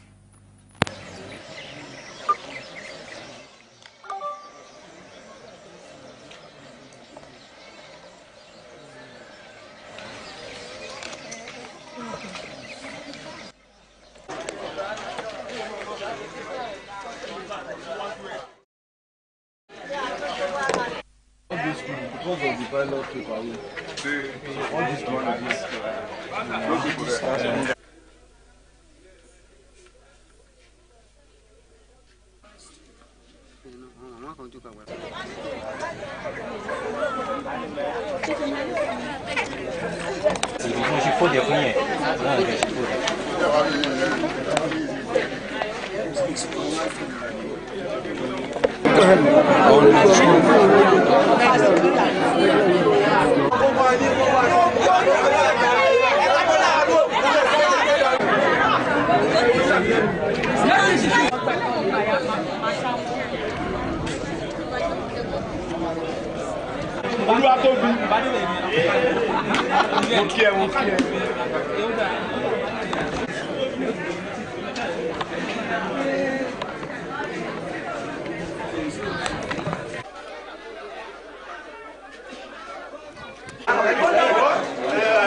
These military men, these security agents, they are so corrupt.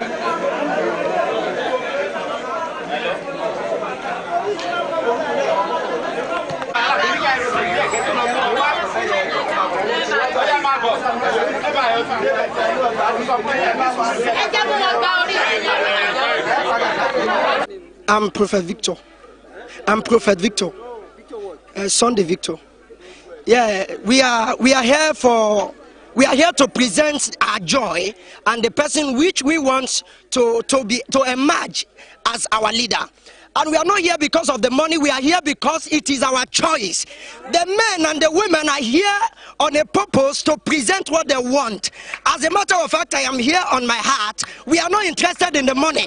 Let the money be gone. That's all. I'm not saying more than this. Thank you.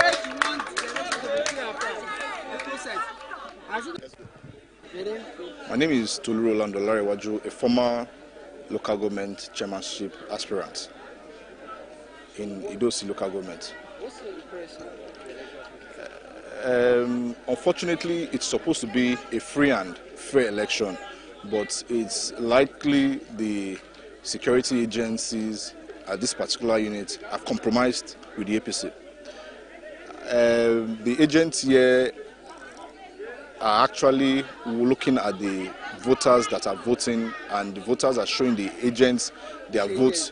The APC agents are showing the APC agent their votes because it's a see and buy affair they are doing here, and it's supposed to be a secret ballot election. And the agent here contacted my uncle that's supposed to be my father in the name of Ijakuku, and he came here with 4 mobile. Can we meet you, ma'am? My name is Dr. Mrs. Alade, Secretary Ekiti State Government. What has been your impression? Well, it's supposed to be a peaceful election, secret balloting, but then the APC is doing a lot of havoc here. Their agents are canvassing for votes and giving out money, doing seeing and buying today, which is supposed to be election day. I'm not saying they should not grease the palm of their members, but that should not be for today, election day. So it's not making anybody happy here. I'm here for voting.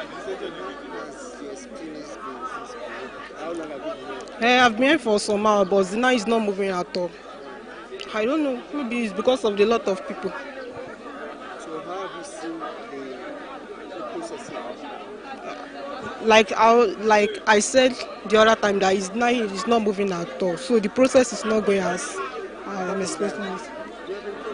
I don't have any problem. Just say to vote. I don't know at all.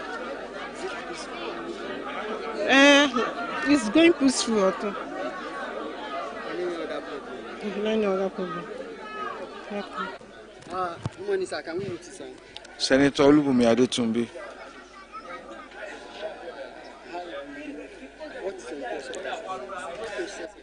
The process started a few hours back, and you can see that people are waiting patiently for their turn to get accredited and vote. I've just voted myself.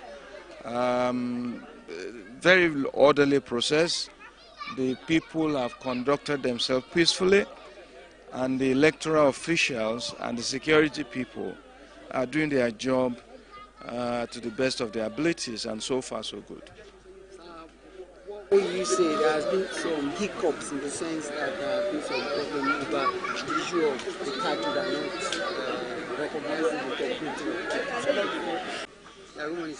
Good. My name is Bamigboye Lucas. Bamigboye Lucas. Who are you here? I'm a party agent for APC. Now, how do you see the observation so far? Well, This election, the conduct of the election, how do you my see observation presently now is, I know this place is peaceful, no problem. Then there was a time they had a problem with the card reader. It's only the card reader. The card reader is at the beginning.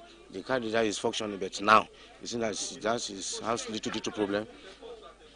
The problem there is not it's not working as we are expecting. Is it that it's not capturing people? Yes. It's what?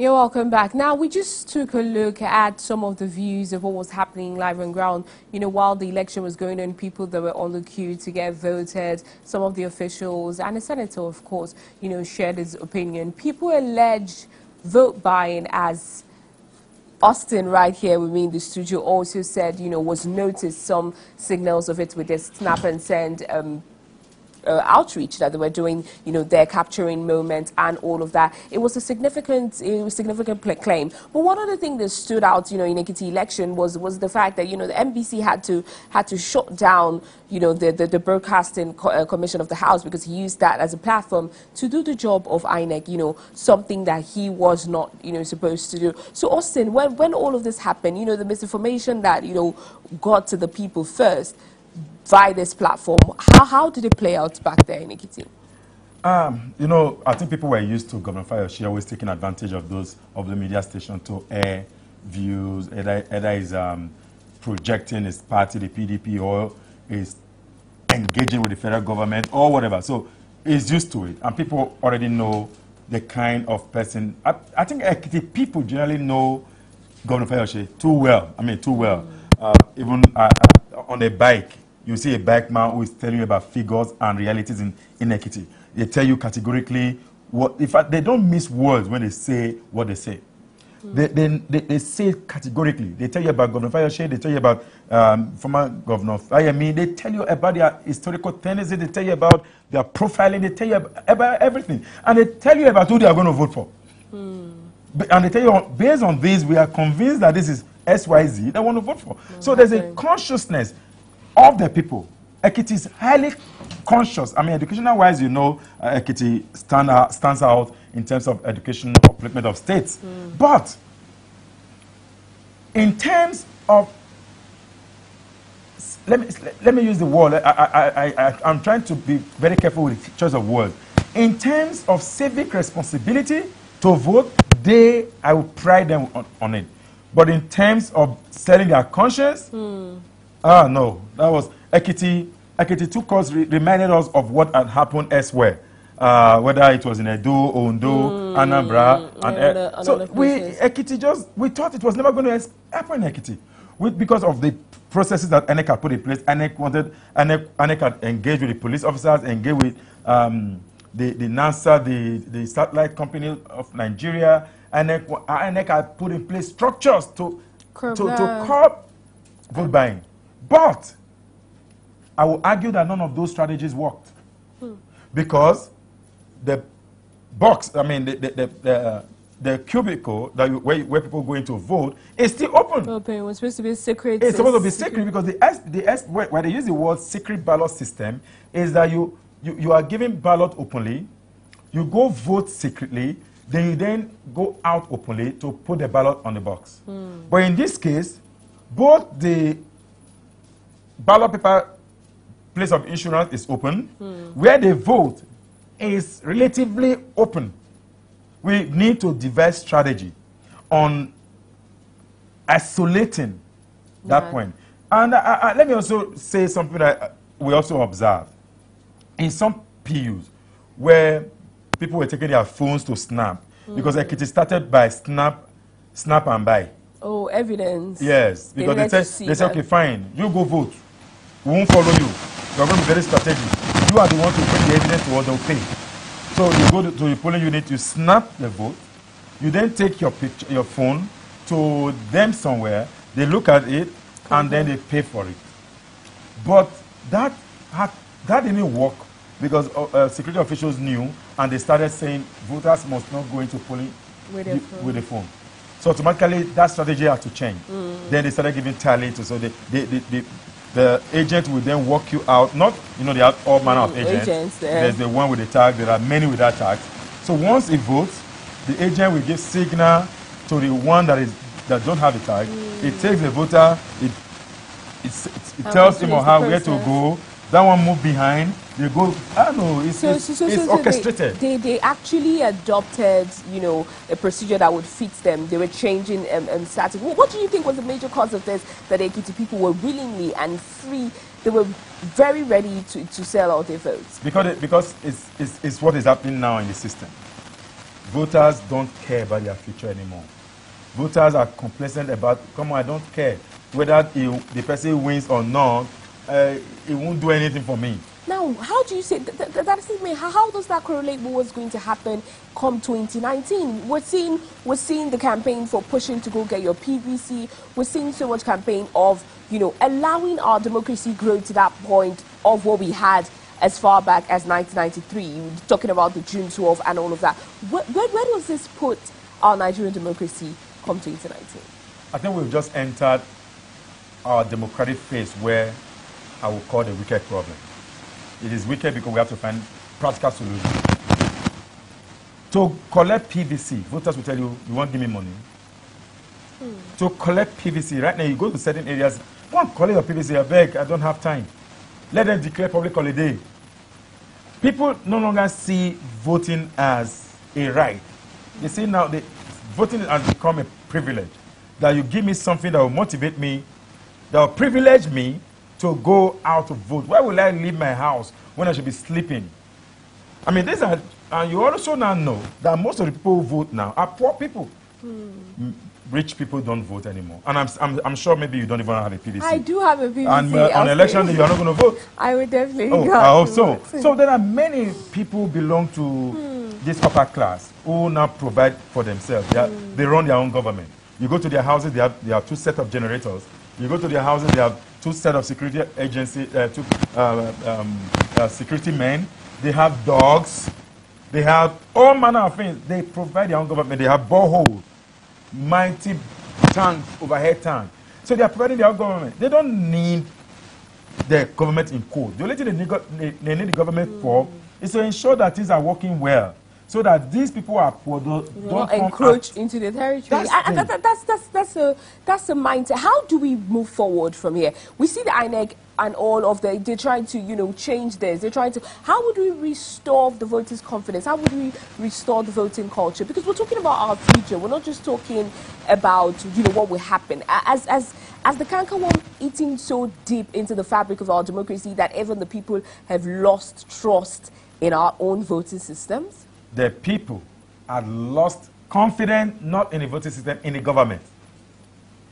When the government do not respond to the yearnings of the people, they lose faith. Right now, Nigeria is becoming like even though there's a recent statistics, the federal government has denied that statistic, that Nigeria had overtaken India in terms of the #1 country where we have the highest number of poor people.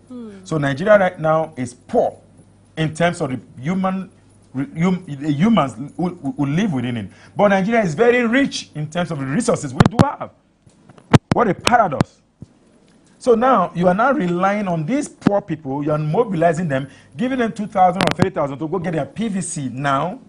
All you need to do, there are 9,000 people who are registered in your unit, and you know that with 2,000 naira per person, you can get an average of give and take. All you need to do is to work towards having half of the number. Because another close to 40% may likely show up for the election. Go in for 30%. Pay them. You have won an election till the next 4 years. And the funny thing is that by the next 4 years, the people will be willing to accept on that. Maybe they will increase the price. So maybe you saw what happened in some units, not outside Ekiti, Anambra & Co. There's a deal. Okay, Party A brings 5,000. And they will tell you openly, Party A has given us 5,000. You double it. So you rather pay 10,000 or you leave it. So now, I no longer blame political party, I now blame voters.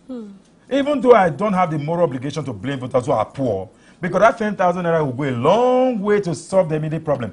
But for a poor person who probably is also illiterate, that's a double tragedy. Because number one, he wants to feed himself at the moment. He doesn't know when to eat the next minute. So if you give him the person 10,000 at this material time, it's more than 200,000. And don't forget, financial rule says, $1 today is better than a dollar tomorrow. So whatever 10,000 naira you get today is better than 20,000 naira tomorrow. So what is happening is clearly financial theory that is working in our democratic structure, in our elections. People now take what is available today because you don't know about tomorrow. Tomorrow for some may never come. The challenge we have, which is where we all need to come together. Media, you have a big role to play. Civil society organizations will have a big role to play. We need to begin to re-echo on the people that you see the reason why you are not getting the roads you are getting, the reason why you're not getting the borehole water you need to get, the reason why the atmosphere is not going the way you suits you is because they've paid you for them. If you accept 2,000, 4,000, 10,000 now, What moral obligation do you have to come and ask me for a road when I already paid you to construct your road yourself? So I bought your vote. So you have no. So voters need to know that they sold their conscience, and that's all. So you have no obligation to now hold the government accountable. As voters, we have a responsibility. Whoever we voted into power is supposed to serve us. But in this case, if they buy your vote into power, they can't serve you. We are changing the circle, and it's affecting. That's why I said it's a wicked problem. And wicked problems demand some very innovative approach to resolving them. And then us figuring this out and seeing this play out in Ekiti at the eve of the 2019 elections, is this not a little too late for us to curb this problem? For Ekiti is gone. Osun is just the next solution. Can we then use Osun as the baseline for 2019? After Osun, we are gone. We're headed to 2019 elections. However, the police deployment in the general election may be different from Ekiti and Osun. You may have up to 40,000 police deployment in Osun. You may, even though the current government in Osun is APC. So we will also expect that the police will do the needful by deploying that high number. Because they can't go less than that. You may be surprised they will deploy 50,000. So we hope so. So just to justify Ekiti. But what I'm saying is that if we miss Ekiti, because it already started, because when they tried it for the first time, before, the kind of vote buying we have is that you are giving Maggi, you are giving salt, you are giving those were piecemeal. But right now, people are telling you monetize it. Monetize the salt. Give me the money. It is not salt I want. Monetize it. Give me the money. Let me go get what I want. So it started just gently. People go take the money. The next thing you see them, they are smoking or they are drinking something. So they take the money out, go get themselves engaged. But now it has moved because they now saw that the people needed it. It was an introduction. You know what they call introduction to GST, kind of in a university. So it was an introduction to vote buying, but right now it's massive. One way we can curb it, we must find a way that, let me not say we are finding a way again. So it's a solution now. The ballot, the cubicle where you have the voting point must be extremely secret. We must find a way to put something like a curtain round it so people go in, vote, fold your ballot in there and head out. If you open your ballot, the police officer should arrest the person because that's an accomplice. When you are corrupt, it's not only the giver that should go to jail. The person who also accepts go to jail. But in this case, the voter must be made. We need to use the voter to stop it.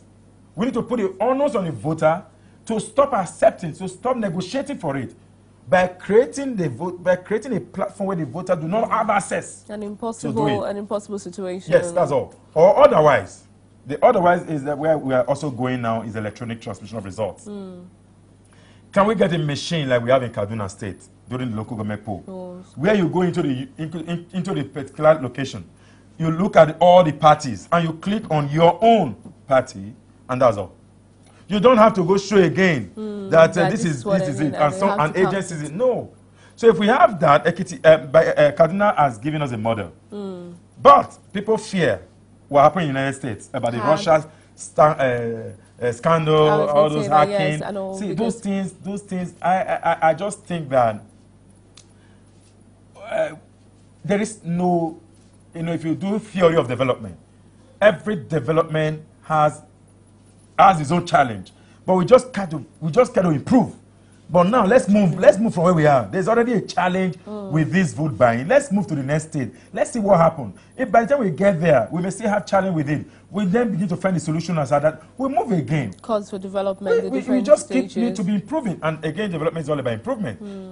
We need to move beyond this paperwork. We need to move beyond this voting and showing snap and buy, vote see and buy mentality. It is killing our democracy. Someone like you is so popular in your local government area, or your ward, or your senatorial level, or in your state, can never become governor if you are not ready to part with that initial resources. Just do a small calculation. Governor Fayemi won Ekiti, 197 votes. Just multiply that by 10,000. Then you have an idea. How Imagine that they gave Very true. each person that amount. Or let's break it down. Let's take it down. That maybe they didn't give up to 40,000 people. So let's take it out to about 150,000 people. 150,000 times 10,000 naira. He would want That is on one side. Then the others that if you voted put for the party. if you put PDP, let's assume they also gave, because I'm just saying let's assume both parties gave. Because if it's both party can take to give, if it was a negotiation process, like Of you course said, it was. we have been giving 5,000, you make it 10,000. Make it So 10,000. each party must have So parted away with Ekiti, money. that small state of Ekiti, had over 5 billion that went in. The same state that cannot pay worker salary, Workers' the same salary. state that cannot receive good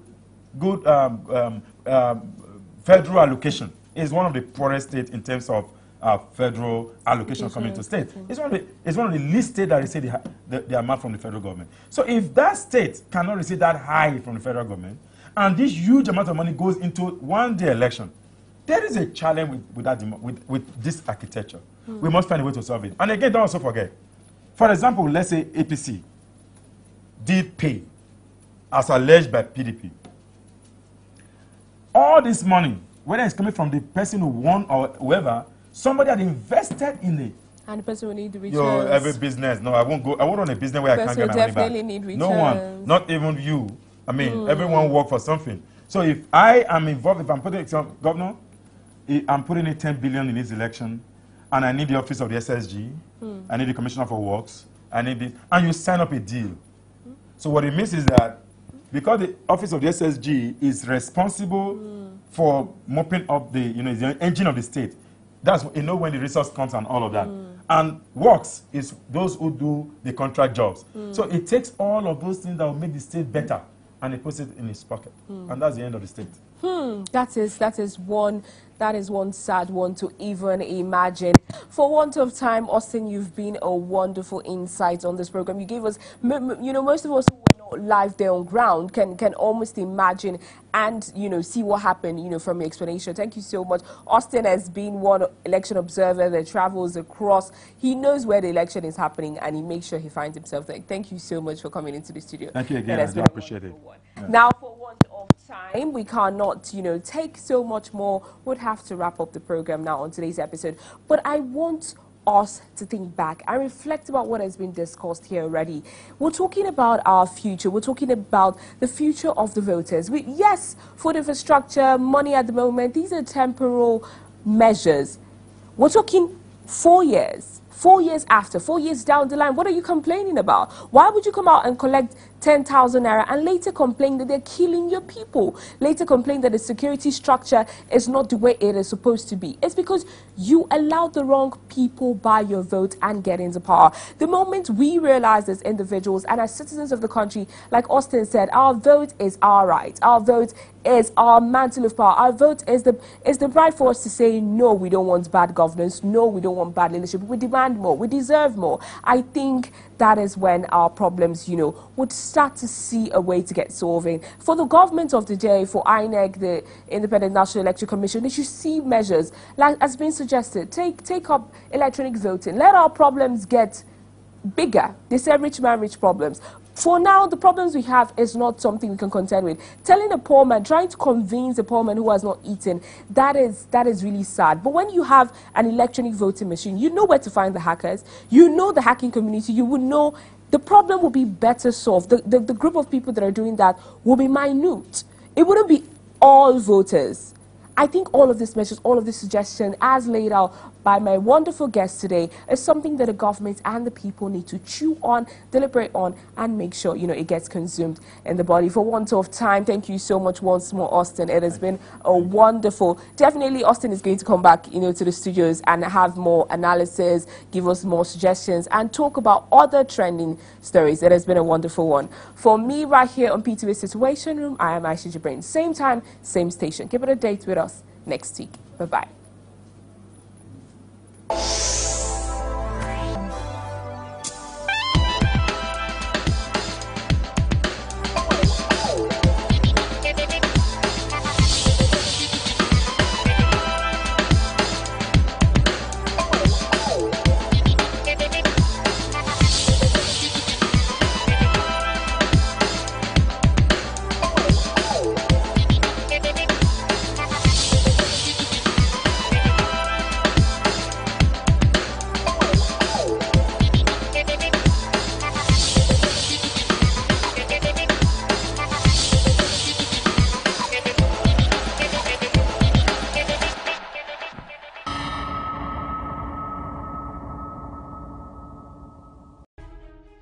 The Joint National Assembly Committee on Capital Markets and Institutions, in collaboration with SEC and other stakeholders, cordially invites the general public to a gathering of captains of industries and key private sector players at its second Capital Market Stakeholders Forum. Theme: Capital Market is Catalyst for Economic Growth and Development. Slated Monday, July 23rd, 2018 at 9 a.m. prompt. Venue: Lade Kwali Hall, Sheraton Hotels and Towers, Abuja. Special guest of honor: Yemi Oshibaju, GCON Vice President of the Federal Republic of Nigeria. Chief host: Senator Bukola Saraki, President of the Senate, and Right Honorable Yakubu Dogara, Speaker, House of Representatives. Joint Committee on Capital Markets and Institutions. Announcer.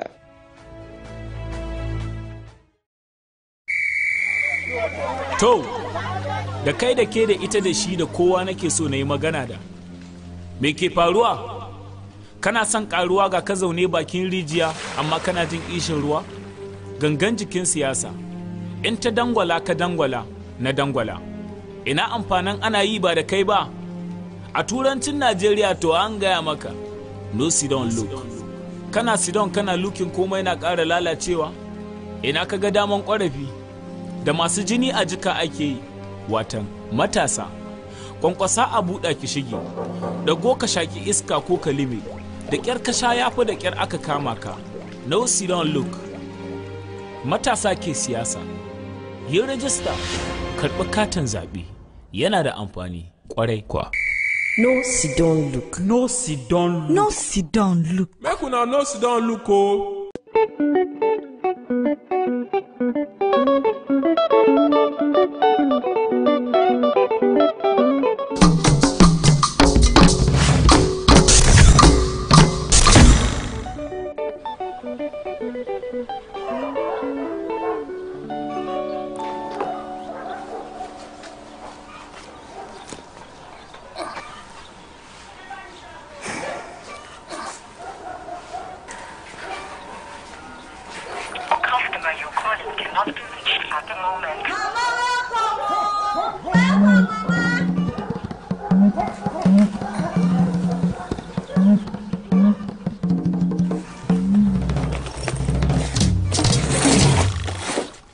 Welcome, oh.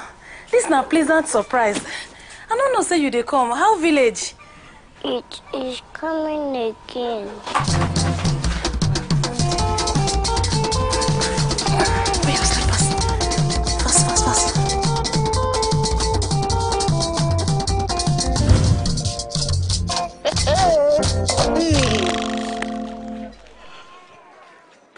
Mama Ngozi, now what do you want again this evening? Where una two things so una dey go? Eh? I hope say no be wetin I dey think o. You know say I dey cook my sweet atang soup? Eh? Or you know they smell as the aroma dey tantalize the whole area. I no get your time. Why you go get my time? Why your pikin no go dey do water pupu? Shebi when this boy dey small, I be don't tell you make you go find padlock. Tie that in tiny waist, you no gree hear me. You see am now, ba?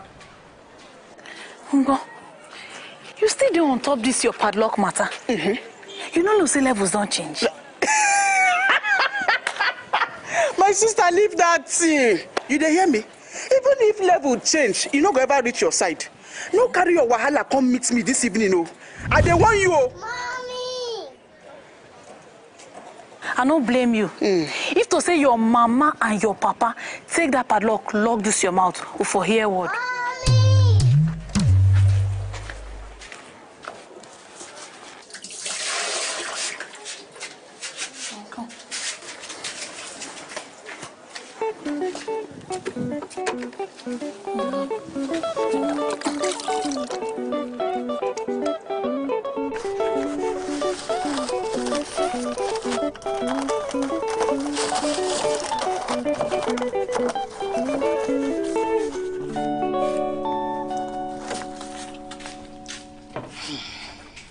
Now wetin dey worry Sunday? The water, popo. But I don't dey give am ORS sharp. I even join am with zinc tablet. Come, my grandson. You go well, yeah? Yeah? Come.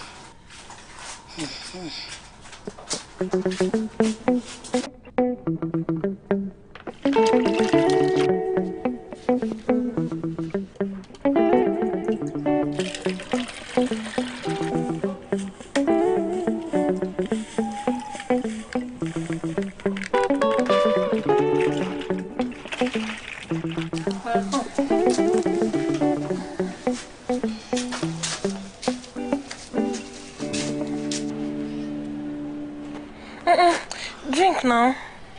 It's not sweet. I don't want to take. See, if you take this ORS as they give you, I promise that it will make you well before your birthday. You want to enjoy your birthday?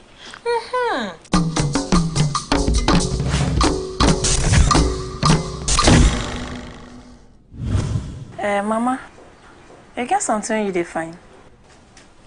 I just ask because I see you there. Now you get this house, I've been at my son's sisters get her. No, I just the wonder say. Mind your own business.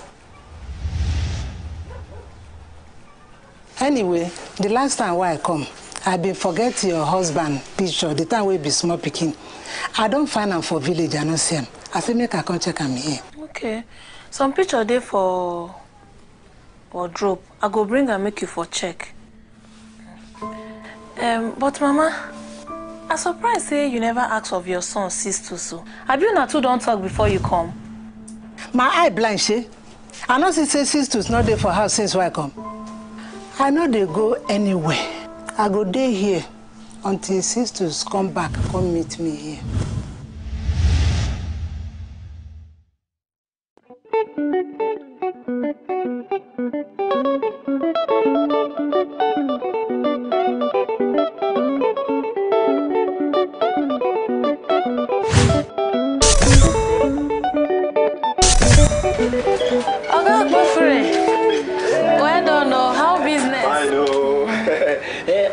Sunday body. That now why I come I come buy some more ORS. Okay. I want to keep for house because I don't know when this kind of thing will happen again. You be correct, mother. Thank you. I beg you know any carpenter?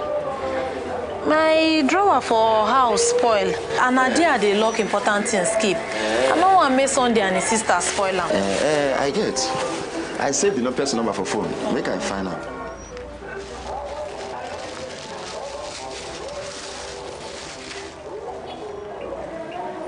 The one for down. Yeah, this one. Thank you. Bye. Thank you.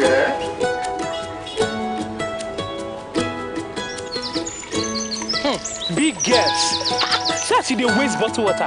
Your money don't come, I think. Eh? Now the ORS when I prepared for Sunday last night, I won't do new one this morning. Why you not just do this one? Eh? Why you dey waste them? See, the yesterday on no go work again.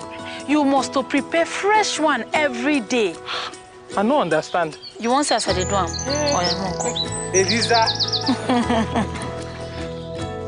You see two of these small container. Now you go turn inside this big one. I go give you 1 liter.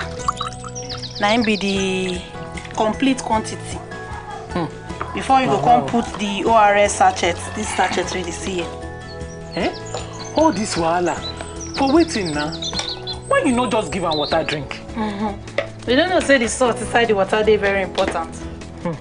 Wow, Eliza, the way they advertise this thing, you sure say me self no go begin drink them. Eh? Make my body they fresh like picking them on. If you like, take and bath. Now you sabi. Or make a climb roof, go cut zinc, begin chop like corn. See this woman, no? No wahala. By the time you mama all your property from your leaking roof, no be person go tell you go run, come down, go shop, go buy zinc tablet. Oh, not to cure diarrhea. No, no be diarrhea messing with that. The zinc tablet na vitamin to help the pikin intestine strong. No be diarrhea messing at all. You dey watch wetin I dey do so? You go pour this thing carefully. Make sure say you shake am well. See, if you look, you know they see the salt again. Shake am well. Shake. If you see the thing where my eyes don't see, since why I come here, a good say I come here. I tell you, big things. Mama, I beg, carpenter go come repair the drawer wey spoil for inside room. I don't drop 1,000 from top table. Help me give am. Thank you. What is this to see for that one body safe? I sure say na juju. She take catch my son's sister. I believe you, Mama. It don't tell where nobody sees sisters for this water now. That woman if you don't use and do something. In fact, if you don't even take and do ritual. Now well done. They look for Eliza. Where your equipment? My waiting. Your waiting. I ask you, say where your equipment. You dey talk of your waiting. You well at all? I bet you dey drink kerosene. I bet my son, come, make we go. Come, make we go. Come.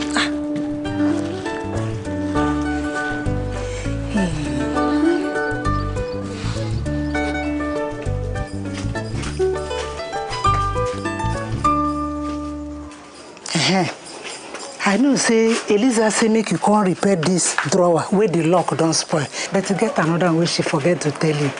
This one, she don't lose the key. And the important thing where they inside the way she need. She won't make you open them. That way she dey go that her tailor shop for market. You know, so the inside evening she go come back. She say, make I give you 500 naira. But me, I add another 5.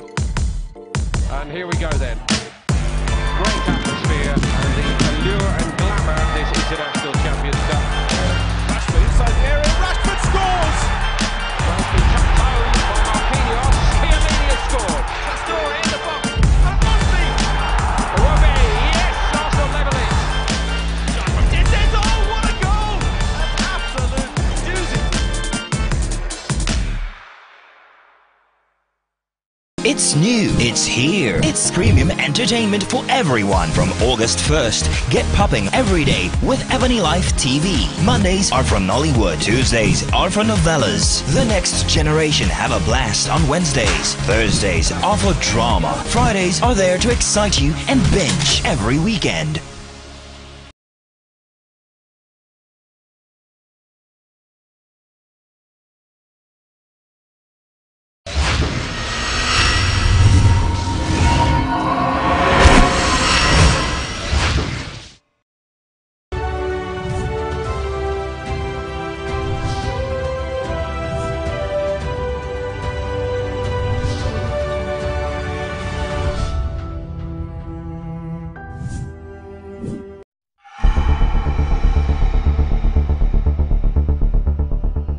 You're watching People's Television, your people's preferred station, powered by you.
You're watching People's Television, your people's preferred station, powered by you.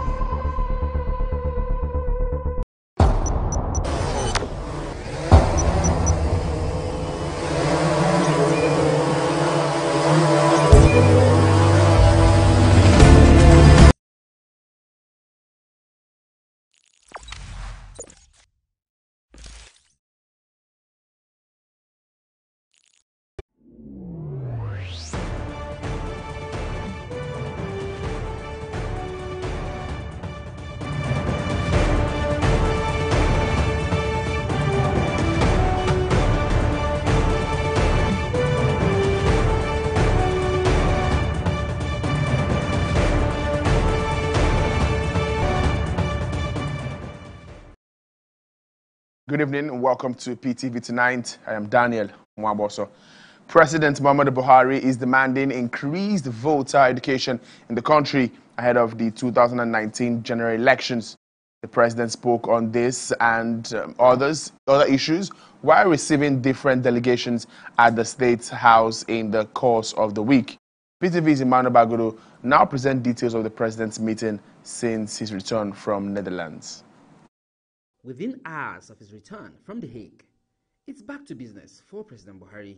In his usual manner, he welcomed guests from different interest groups. First, it was a parliamentary support group comprising pro-Buhari federal lawmakers. Government officials say the meeting centered around efforts at building consensus on national issues. Politics is a game of negotiation, it's a game of dialogue, it's a game of understanding, and it's for the betterment of our country.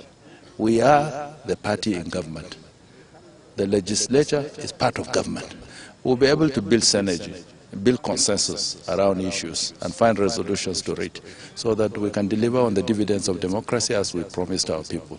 And of course, His Excellency Mr. President addressed all their concerns, assuring them that matters of party will be properly addressed and none of them should have fear. This is part of confidence building and bridging the gap between executive and legislature. It is necessary to come and inform the president that we are committed to remain party members, rally behind the president so that we can take our party to victory in the 2019 general elections. On Friday was the turn of the Buhari support group. This is a convergence of different interest groups working for the president's re-election. Buhari's message to the group is apt. It centers on voter education. This, he said, will enable Nigerians not only to take pride in their permanent voters card, but use them conscientiously in 2019. And voter education is very important. Tell people, let them take pride in their PBCs and therefore let them keep it and use it. Across party, across religion, across ethnicity. This is an additional responsibility for you. On the same day, President Buhari received the outgoing Sierra Leonean envoy to Nigeria. The president told the diplomat that it was a thing of joy for Nigeria to help any African country in distress. He said the recent assistance Nigeria gave to Sierra Leone on the Ebola outbreak and the recent mudslide are just few instances of what the country could do for other African countries. Emmanuel Bagudu, PTV News, Abuja. Moving further now to Oshu elections, where Gboyega Oyetola is the flag bearer of the All Progressives Congress for September 22nd governorship election in Osun State. He emerged victorious through a direct primary system adopted by the ruling party. Oyetola, who is chief of staff to Governor Rauf Aregbesola, won with 127,017 votes across 322 wards of the state. Senator OVA Omo Agege announced the results at the end of the process.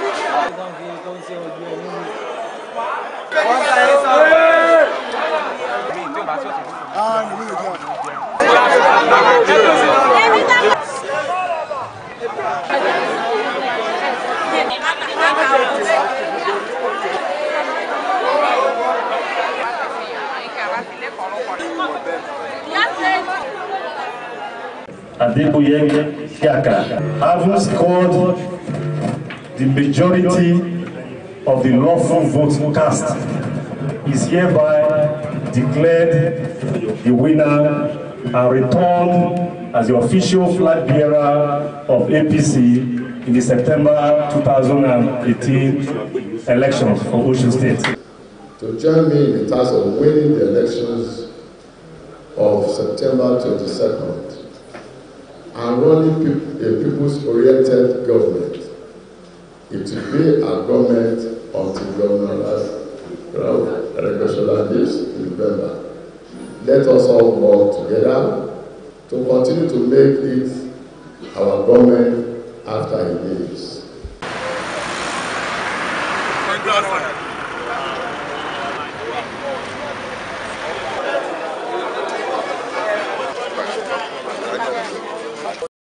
Still on the Osun governorship elections now, 7 out of the 11 aspirants contesting the People's Democratic Party governorship ticket have withdrawn from the party's primaries. The aspirants say appeals from the party leadership and the need for cohesion within the party was responsible for their decision. The primaries, which commenced today, Saturday, 21st of July, in the state capital Osogbo, still have Senator Nuruddin Adeleke, former secretary to the state government for Tai Akinbade, Dr. Akin Ogumbi, and Nathaniel Oke, a lawyer in the race. The primary is ongoing, and we will still be giving you updates as soon as the result comes out. Moving forward now, about 154 out of 230 Nigerian football fans stranded in Russia after the 2018 World Cup arrived Abuja on Friday night. Amongst them was a nursing mother. The stranded football fans came through Ethiopian Airline flight number ATALP that arrived in Nnamdi Azikiwe International Airport, Abuja, at about 9:12 p.m. Foreign Affairs Minister Godfrey Onyama, who was at the airport to monitor their arrival, lauded President Muhammadu Buhari's effort to ensure their safe return. He said the president had directed that Nigerians who were stranded in Russia after the World Cup should be evacuated immediately. According to him, the ministry had been monitoring the process, which was coordinated by the Nigerian mission in Moscow. The president explained that there was also an allegation that some travel agents cancelled their return tickets without informing them. The Nigerian Air Force says it will reposition the Mobility Command for tactical and strategic airlift. Air Vice Marshal Napoleon Bali, Air Officer Commanding Headquarters of Mobility Command in Bayelsa, said this during the 2018 third quarter route match exercise of the command in Yenogwa.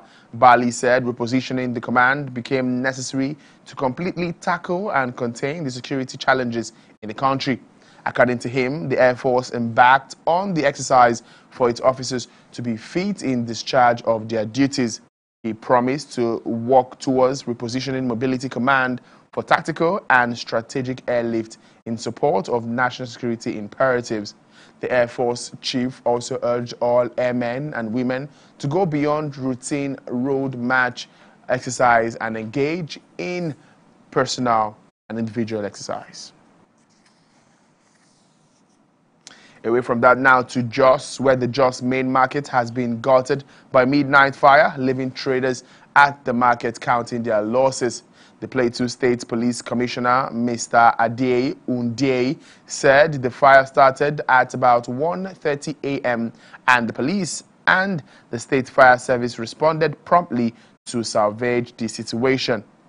The commissioner said, though the nature of the market hindered the operations of the fire service, they did their best under the situation, together with the police who cordoned the area to prevent hoodlums from taking undue advantage of the situation. The chairman of the market, Alhaji Abdul Rahman Yusuf, says over 270 shops with properties worth millions of naira were destroyed in the inferno. To be recalled that the same market was also gutted by fire in 2011.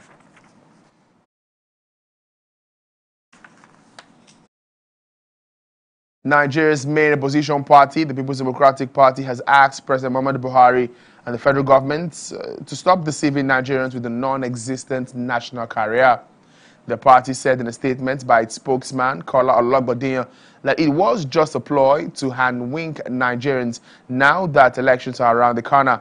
PDP argued that President Buhari's administration and the ruling party had run out of fake promises and had to resort to international kite flying to fool unsuspecting Nigerians.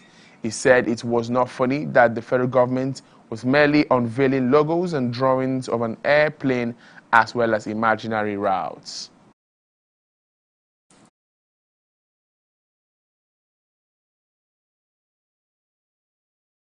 Many Nigerians are hailing the federal government's decision to revive the national carrier under a new name. There are, however, others who are not convinced that it will not go the way of the defunct Nigerian Airways. PTV News Polum David has more on the Nigerian Airways from the streets of Abuja. Nigerian Airways, as the nation's national carrier, was then known as the pride of the country. With several fleets of different sizes and makeup, flying both local and international routes, many Nigerians were not happy when it went down the drain. It went into extinction in 2003 due to poor management, corruption, and abuse of patronage by mainly government officials. But now the national flag carrier is on its way back with a new name. This has elicited mixed reactions from Nigerians across all strata of the society. For us to be the #1 in Africa and we could not have any national carrier, it's so a lot of great concern. And when this development happened, I personally, I welcome it. For over many years, I have not been hearing about Nigerian Airways again. Yesterday, it resurfaced in the name of Nigerian. Everybody was happy. And you know why Nigerian Airways, just like Nigerian shipping line, crashed because of poor management. Well, if this government is ready to manage it well, at least in some years to come, it will expand. I hope it's better off than the former Nigerian Airways, and I hope it works effectively and efficiently. And I hope it's cost effective, and its launch in London is not disturbing, because I hope it serves Nigerians all over. There is, however, a word of caution to the Buhari administration on mistakes that killed the defunct Nigerian Airways. They should put more interest on Nigerian Airways and probably market towards it. They should use it, probably. They should use it. You understand? Traveling, they should be able to use that since the revenue is coming to us, the Nigerians. So I think they should pay more attention to that than Emirates, Airways, and all of that. In the midst of all this Nigerian is skeptical. Is it purely going to be run by the government or in partnership with private? And I don't so much have that open, or let me just say trust in anything that come up run by the government, because I believe in Western world and every other part of the country in the world, government-owned business should be run to subsidize the rates of the private. But in Nigerian context, you see, it may even be higher. Are they going to give them a special rate? Because government don't pay civil servants higher. Many civil servants cannot afford to travel by air, which is not too good. And will there be a fair splashes or rebates for people during festive period? And will it be as well declared as a means of free traveling during, let me just say, National Day, October 1st? With the unveiling of the name, logo and color scheme for Nigerian Air, the country is set to rejoin the Noble Club of countries with its own national airlines. But many aviation watchers prefer to wait till December to see the actual takeoff of the airline. Still on Nigeria aviation now, Bayelsa State government is set to inaugurate an international airport in August. Commissioner for Information and Orientation Daniel Iworiso Maxon made this known on Friday while conducting a media tour of the airport project. He noted that the project, which was commissioned by Siriake Dixon's administration in 2012, would be inaugurated by President Muhammadu Buhari. Iworiso Maxon added that test flights would be conducted a week earlier. The Bayelsa State government is convinced that the airport would create massive job opportunities and a hub for business activities when it becomes fully operational.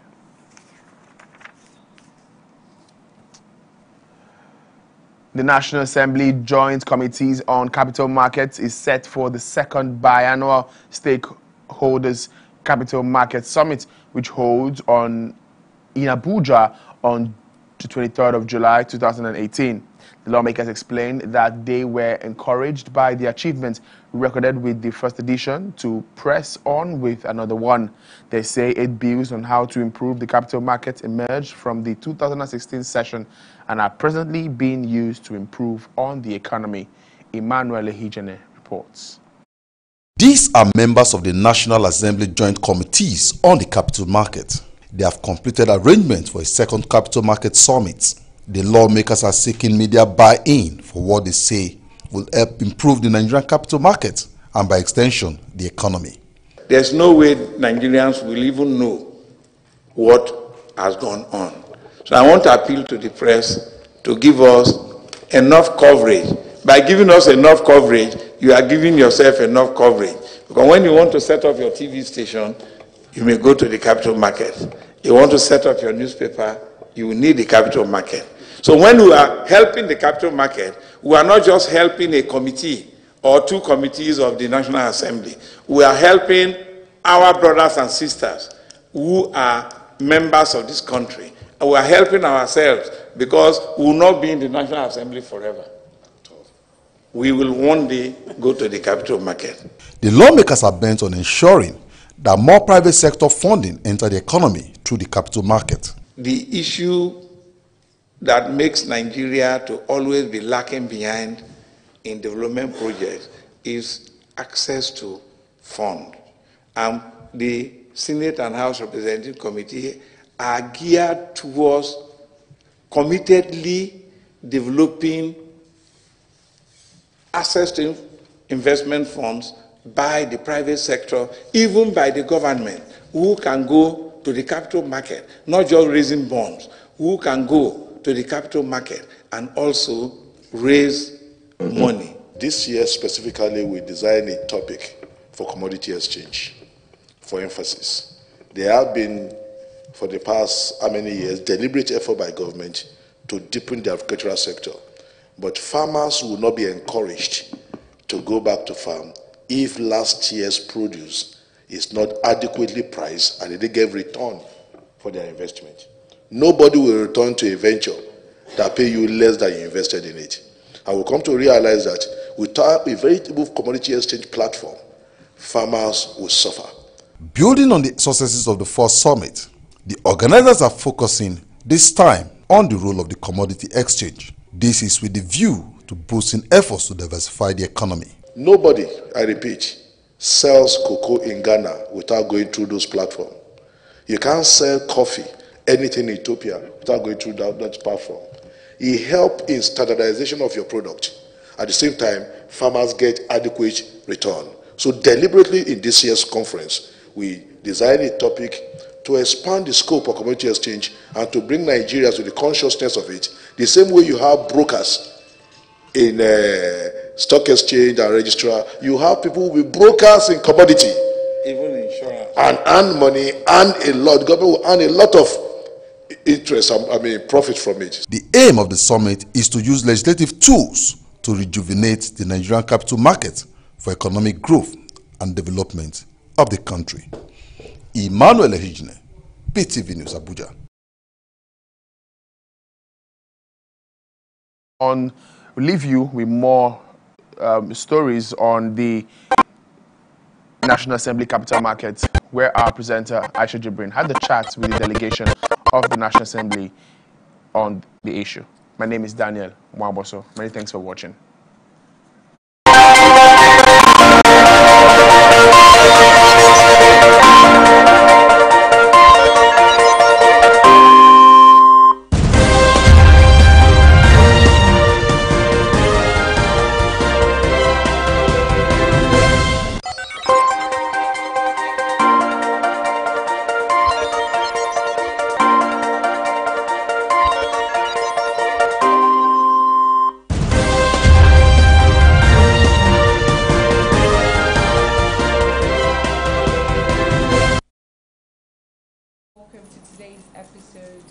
Business news. In today's segment, we'll be talking updates and forthcoming events in the business sector. With me in the studio are three powerful individuals who have made their mark in the business and they'll be giving us future preparations to events that I'm sure you definitely do not want to miss. Now to my far left is Tijani Yusuf, the Chairman House Committee on Capital Markets. You're welcome, sir. Thank you very much. It's my pleasure. You're welcome. To the mid-left, I have Francis Uzoma Okafor, the Assistant Director, Head, Investor Education of SEC. You're welcome, sir. Thank you very much. And to my far left, I have Benson Olusegun Lawal, the General Manager Operations, Nigeria Commodity Exchange, Abuja. You're welcome. Now, sir, let's start off with you. We hear of plans, upcoming concerning, conference that's going on. I would like for you to tell us, in your words, what this conference is going to be about generally. It's a capital market stakeholders forum. Using capital market as a tool for economic growth and development.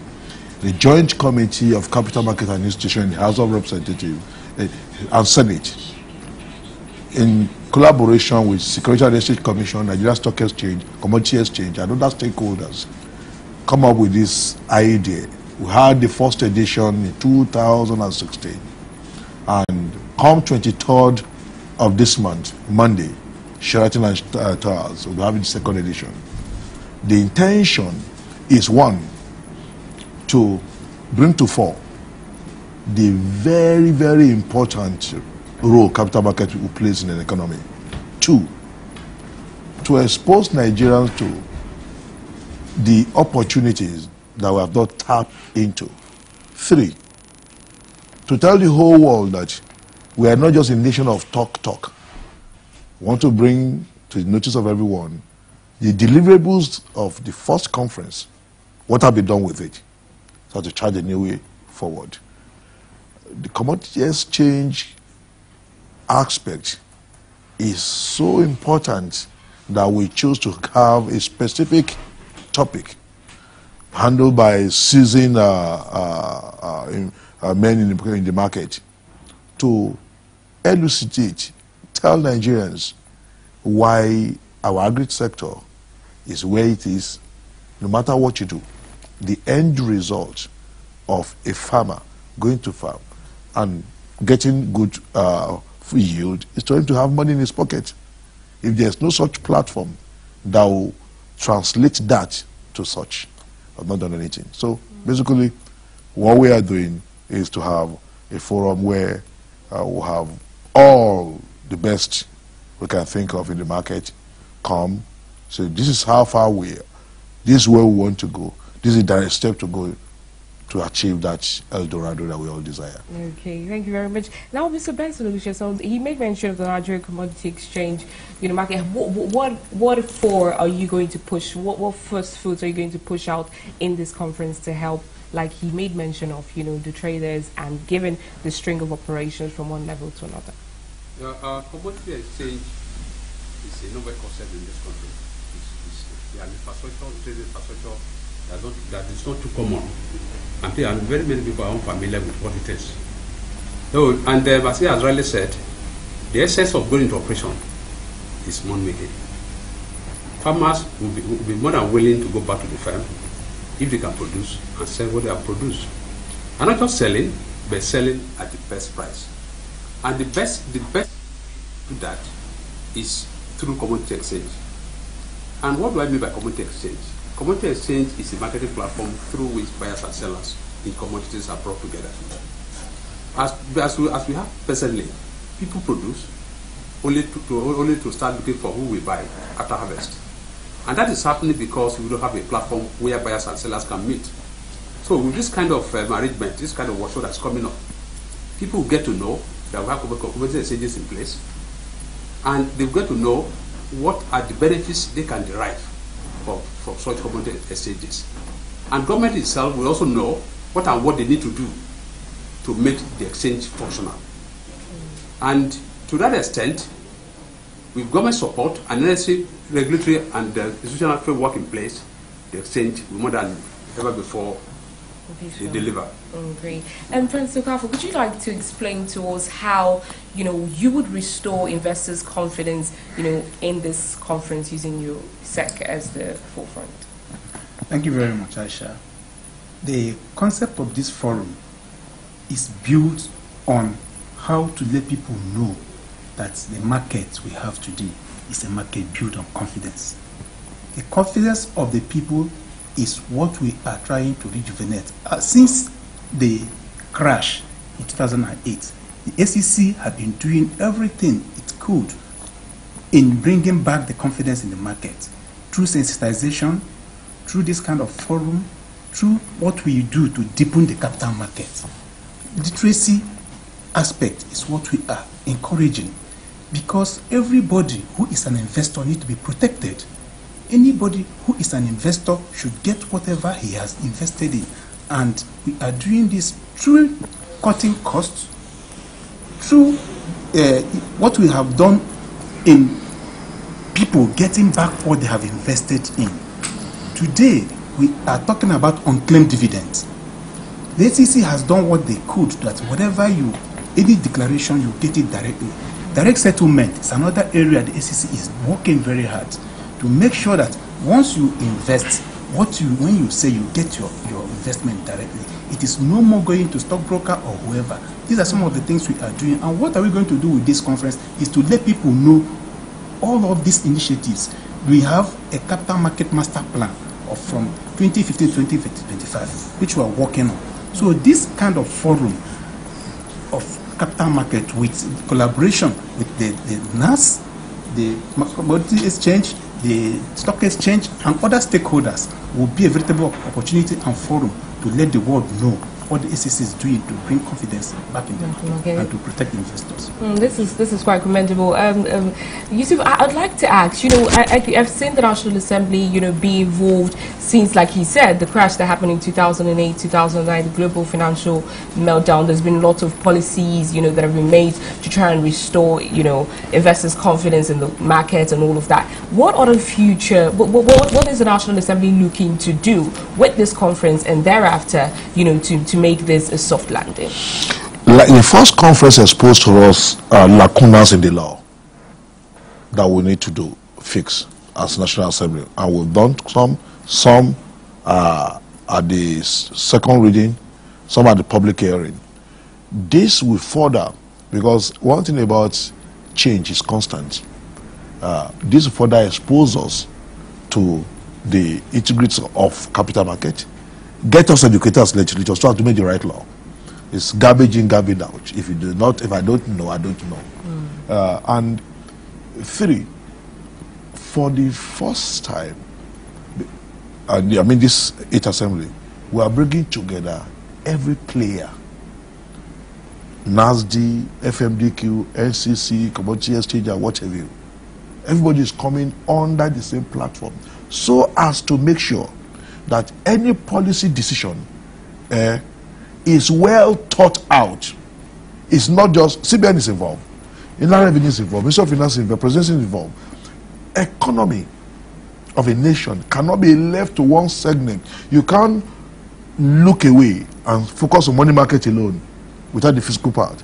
So what this conference is going to do is to help us, because we are bringing a lot of resource persons who come and speak to all of our panelists. Trouble the system with ideas, shake us out of our comfort zone, then we'll go back to the drawing board, because that is the way to go. Ideas rule the world. And if you do not sit down to recook and rejig your ideas, you'll be obsolete. And we are obsolete, the whole world will leave you behind. I said something earlier somewhere today, that I use Ghana as an example. You can grow cocoa anywhere in Ghana. You can't sell cocoa without the exchange. That is why you have standardized product. Mali, Cote d'Ivoire, what have you, they grow coffee. You can't just take coffee to the market there. So they get good value. And the government get what is deserved, because transactions that are not done through the exchange is not taxable. Revenues do not come to government. So but it's a win-win thing. The people get value for their effort. That is why a farmer in Ghana, in quote, is richer than a farmer in Nigeria. Under the same condition, farm the same hectare of land, make the same product, because there is already a system in place that makes him get value for his money. So this will expose us to it. There are 1 or 2 bills on warehousing leasing ongoing in the House of Reps and Senate. This will expose colleagues, because you can imagine you bring such idea that is not that familiar here without this kind of platform being so you are exposed to these practices and to help us to do the right law. So the essence of what we are saying today is that this platform will help legislators, more educated, more experienced, more enlightened, then help the market too, because everybody's under the same roof to judge all and come out with deliverables. Just like we did 2 years ago, we have responsibility for legislators, for executive, for regulators, for market players. We'll do the same too now and make sure we take them. And the master plan, fortunately for us, is in sync with what we are doing. The Capital Market Master Plan Mr. Kafo referred to. All we are doing now is still within those things that is covered by the Market Master Plan, trusting that in 10 years' time, we'll be able to say we have done reasonably better to have activated that, because without us activating the potential of capital market, potentials in capital market, I'm sorry, but that's my opinion, and I beg anybody to disprove me. Nigeria will not attain infrastructure development that desire. Because you can't get, no country in the world fund infrastructure via direct budgeting. You cannot. He has to go to the capital market. That is a very key and punchy one. Thank you so much, Said. It's been an enlightening one. You just heard from the horse's mouth. They cannot overemphasize the need for you to be at this conference. This conference is slated for the 23rd of July. That's coming Monday, and then it's at Sheraton Hotels. You don't need to miss it. The lawmakers will be there, the SEC will be there, the Nigerian Commodity Market will be there. This is a full-packed assembly. This is a full-packed conference that I'm sure will definitely move the Nigerian economy further. For this, it's a wrap, and we're going to go join the main news. Do stay.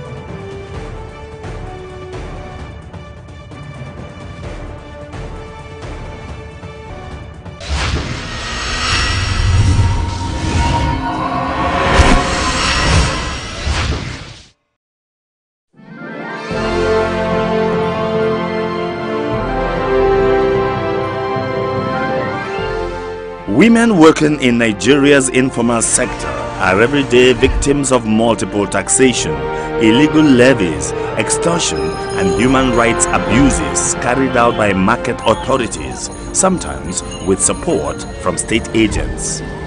Every year, the women lose billions of naira and irreplaceable human dignity. In the struggle to live above $1 a day, they face threats, violence, and victimization.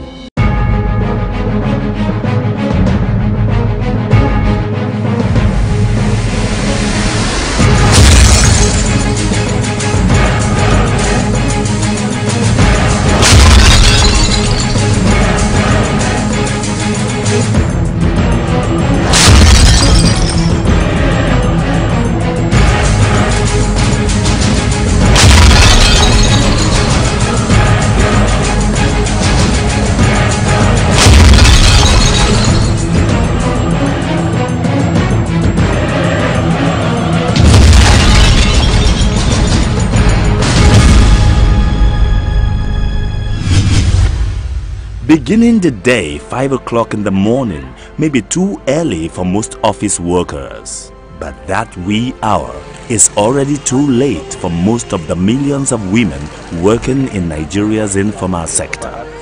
It is a race against time, a determination to squeeze more hours out of the day. It means more profits for some.